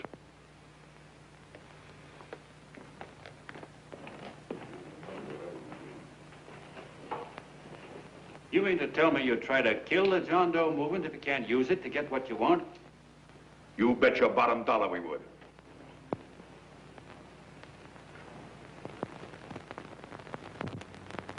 Well, that certainly is a new low.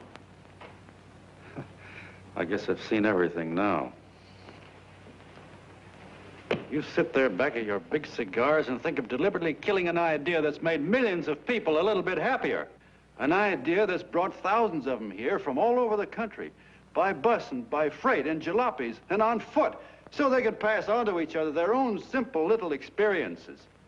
Why, look, I'm just a mug and I know it, but I'm beginning to understand a lot of things. Why, your type's as old as history. If you can't lay your dirty fingers on a decent idea and twist it and squeeze it and stuff it into your own pocket, you slap it down. Like dogs, if you can't eat something, you bury it. Why, this is the one worthwhile thing that's come along. People are finally finding out that the guy next door isn't a bad egg. That's simple, isn't it? And yet a thing like that's got a chance of spreading till it touches every last doggone human being in the world, and you talk about killing it. Why, when this fire dies down, what's going to be left? More misery, more hunger, and more hate. And what's to prevent that from starting all over again? Nobody knows the answer to that one, and certainly not you with those slimy, bollocksed up theories you got. The John Doe idea may be the answer, though. It may be the one thing capable of saving this cockeyed world, yet you sit back there on your fat, hulks and tell me you'll kill it if you can't use it. Well, you go ahead and try. You couldn't do it in a million years with all your radio stations and all your power, because it's bigger than whether I'm a fake. It's bigger than your ambitions, and it's bigger than all the bracelets and fur coats in the world. You bet it is, John. And that's exactly what I'm going down there to tell those people. Wait a minute, you ungrateful rat. My uncle's been too good to learn. He's getting away. Give me the bulletin. John! I've always told you, D.B., you're playing with dynamite. Which way? All right, now, get away. Before he gets through tonight, he'll ruin us all. I'll stop him cold. Don't worry, I've been ready for this. John! Oh, John, please listen to me. Please, I can explain everything, John. I didn't know what they were going to do. Let me go with you, John. John, please. Go ahead, driver. Ballpark. Please, John. Please let me go with you. Please. John! Mr. Martin wants to see you. Listen to me, Mayor Lovett. You do as I say. I want them both arrested. You tell the police department to pick up Cannell. I've got the girl here. I've got the bullet. I don't care what you charge him with. If you're worried, let him go in the morning, but keep him in jail overnight. Hello, Bulletin. Put Pat Wire on.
Quiet, please. Ladies and gentlemen, let us have a moment of silent prayer for the John Does all over the world, many of whom are homeless and hungry. Rise, please. Everybody rise.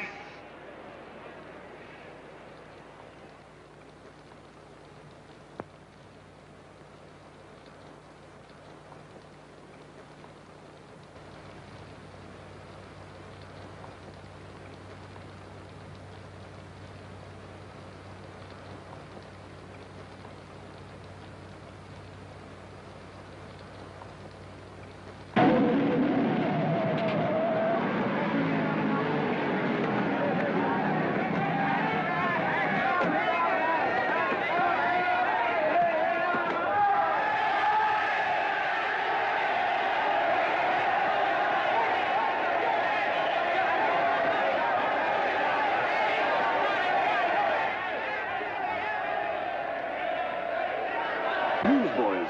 Hundreds of yelling newsboys are swarming into the park like locusts. They're yelling John Doe's a fake. Fake.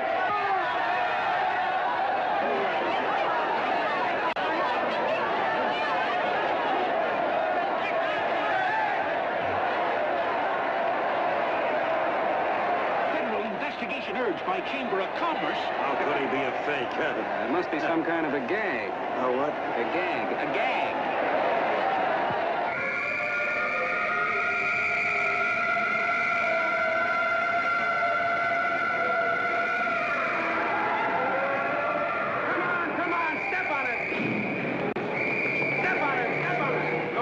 places now, so let's get going. Wait for the paper. Hey, miss, will you autograph my balloon? Sure.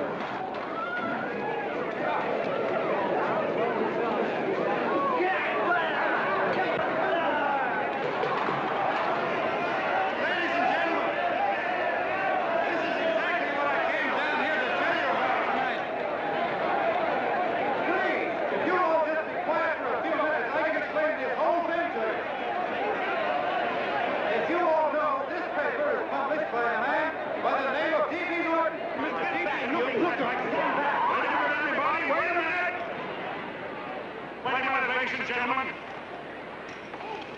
my name is D.B. Norton. You all know me. I accuse this man of being a faker. We've been taken for a lot of suckers, and I'm the biggest of the lot. I spend a fortune backing this man in what I believe to be a sincere and worthy cause, just as you all did. And now I find out it's nothing but a cheap racket cooked up by him and 2 of my employees for the sole purpose of collecting dues from John Does all over the country. That's a lie. It's not a lie. Nickels and dimes to stuff into their own pockets. You can read all about it in the newspapers there. That's a lie. Listen, Let Jim, go don't of me. believe what... This man had no intention of jumping off the top of a building. He was paid to say so. Do you deny that? That's got nothing to do with it. Were you paid for it or weren't you? Yes, I was paid, but there And happened... what about the suicide note? You didn't write that either. What difference Did you write it or didn't you? No, I didn't write it. Now, you bet your life you didn't. You look in your papers, ladies and gentlemen, and you'll find Miss Mitchell's signed confession that she was the one who wrote it. Listen, folks, it's a fact that I didn't write the letter. There, you see, he admits it. You're a fake John Doe. For what you have done to all these good people, they ought to run you out of the country. And I hope they do it.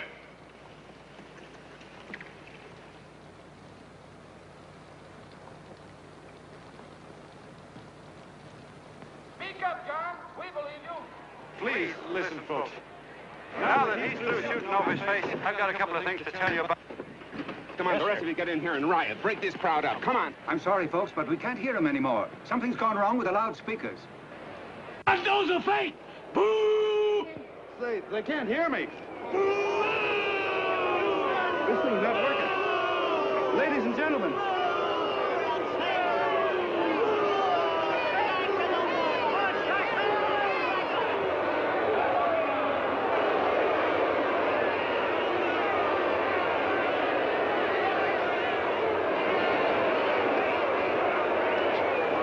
This thing's bigger than whether I'm a fake.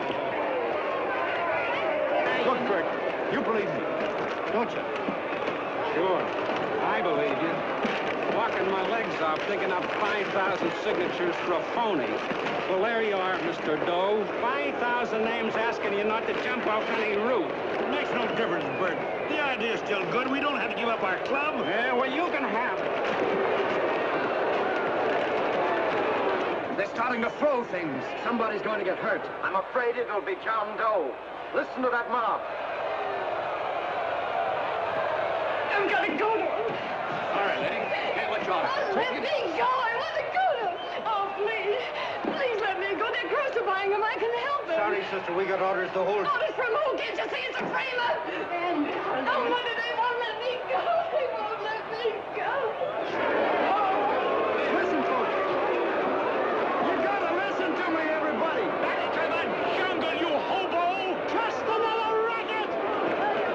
Stick to your clubs. We've been fed baloney so long, we're getting used to it. The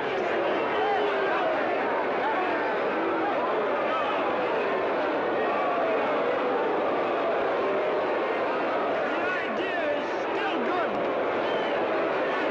Believe me, folks. Listen, John Doe's the hope of the world.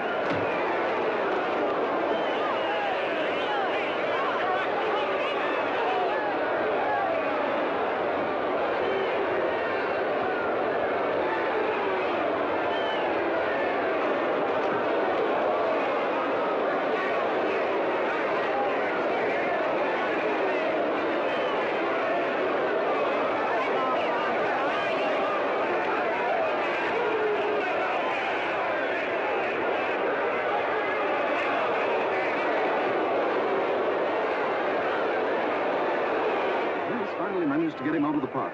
If that boy isn't hurt, it'll be a miracle. Ladies and gentlemen, this certainly looks like the end of the John Doe movement. Well, boys, you can chalk up another one to the Pontius pilots.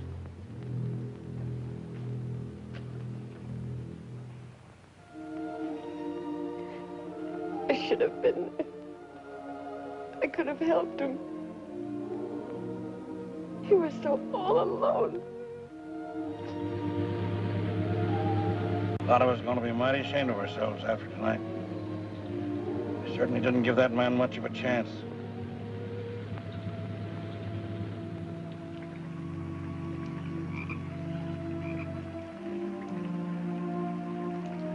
Have some more coffee, Long John? No thanks, Carl.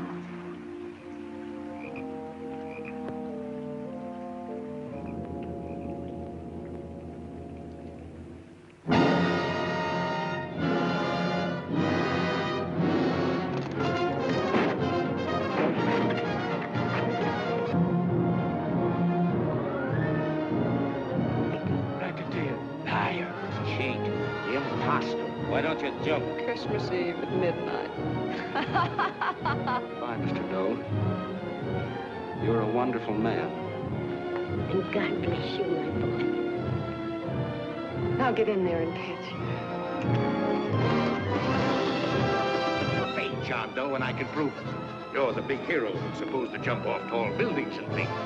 Do you remember? What do you suppose your precious John Does will say when they find out that you never had any intention of doing it, that you were being paid to say so? Christmas Eve at midnight.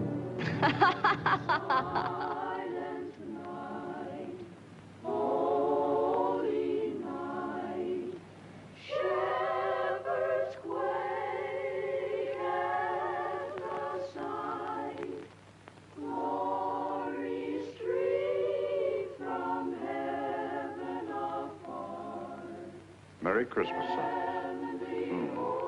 Merry Christmas.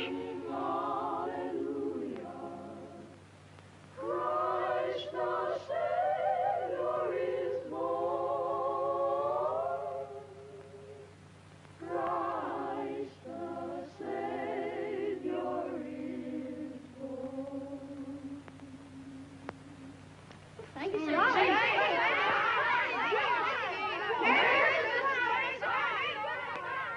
Who? John Doe. Is that screwball still around? Dame's been calling all day.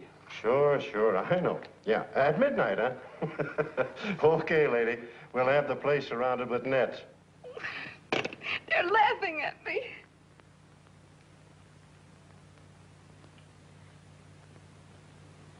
You're a sick girl, Anne. You better take it easy. Whom are you calling now? You called that number not 10 minutes ago. Hello, Mr. Cannell. Have you seen him yet? Now, listen, Ann, he can't possibly get in without our seeing him. I'm watching the side door, and the colonel's out front, so stop worrying. Oh. Thank you.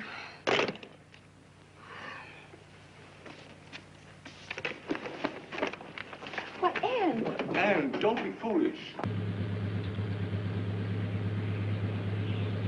If this isn't the craziest, the battiest, the looniest wild goose chase I ever heard of. Shut up, Bert. Sourpuss is right. Yeah, well, if he is, I'm a banana split. That man is going to be on that roof. Don't ask me how I know. I just know, and you know it as well as I do. Sure. I'd like to believe in fairy tales, but a guy that's a fake isn't going to jump off any roof. I don't think he was any fake, not with that face. And anyway, what he stood for wasn't a fake. Okay, honey, okay.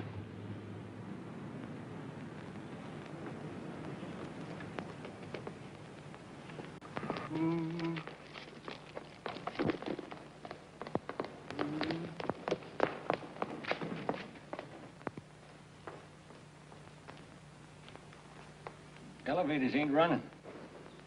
Colonel, You shouldn't have got out of bed, miss. has he been here? No. Have you seen him? I ain't seen him for a week. Where's Cannell? He's watching the other door. Oh, you're swell. Oh. No sense in going up there. I've been here for hours. He ain't here. Let me go, will you? Now, that's crazy. It's 14 floors.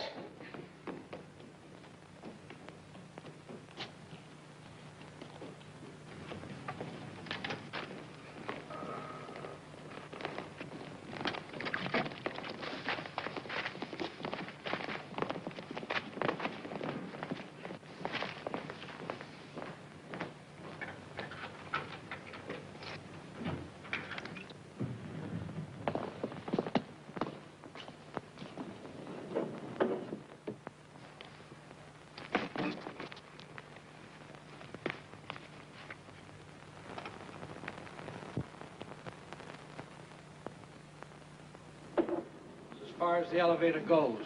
We gotta walk up to the tower.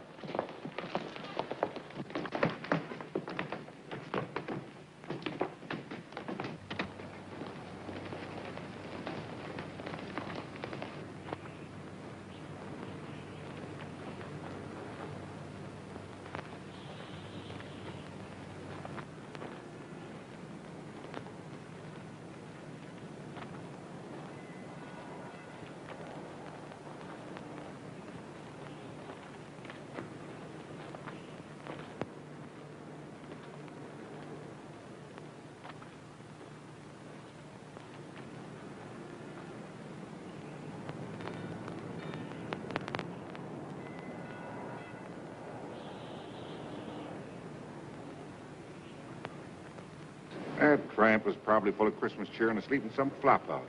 Let's go. I've got to decorate my tree.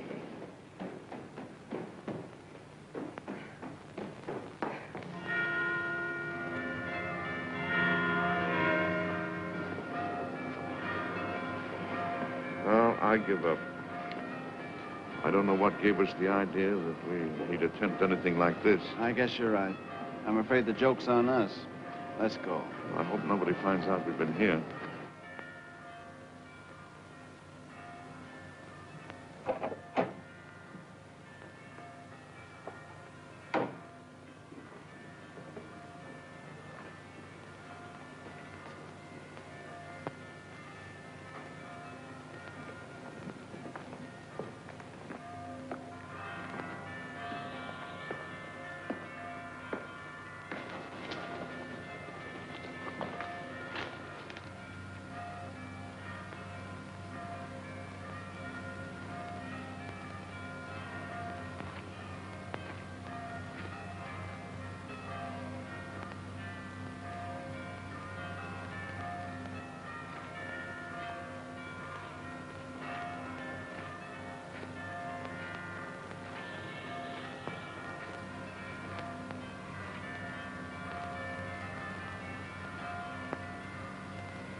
I wouldn't do that if I were you, John.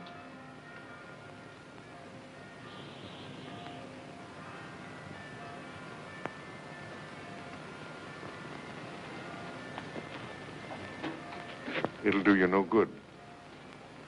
The mayor has policemen downstairs with instructions to remove all marks of identification you may have on your person. You'll be buried in Potter's Field, and you will have accomplished nothing.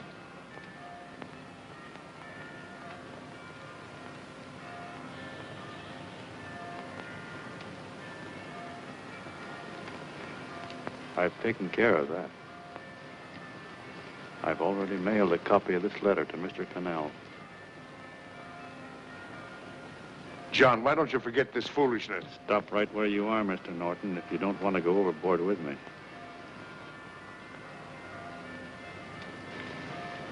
I'm glad you gentlemen are here. You killed the John Doe movement, all right. But you're going to see it born all over again.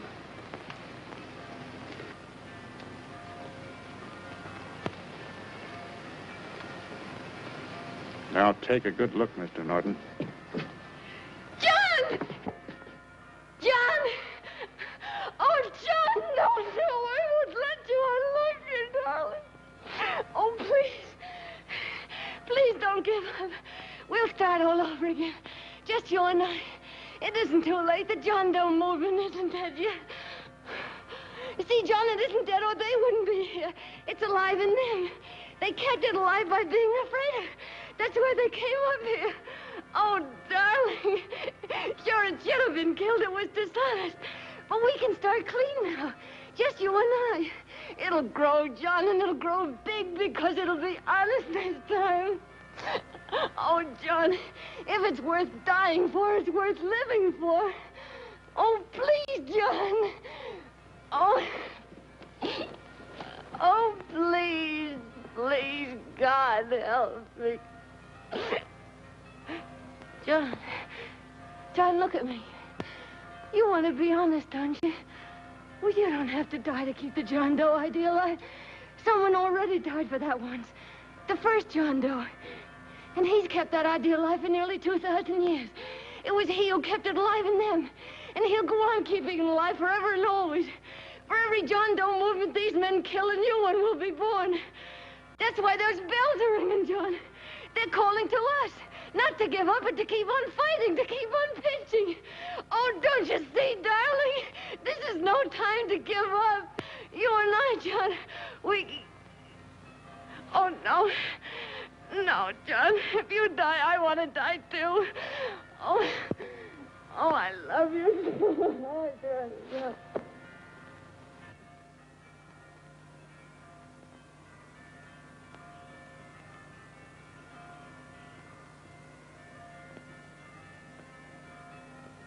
Mr. Doe, you don't have to. We're with you, Mr. Doe. We just lost our heads and acted like a mob. What Bert's trying to say is that we need you, Mr. Doe.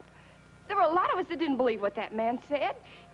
We were going to start up our John Doe Club again, whether we saw you or not. Weren't we, Bert? And there were a lot of others that were going to do the same thing. Well, Mr. Sourpuss even got a letter from his cousin in Toledo. I got it right here, Mr. Doe. Only it'd be a lot easier with you. Please. Please come with us, Mr. Doe.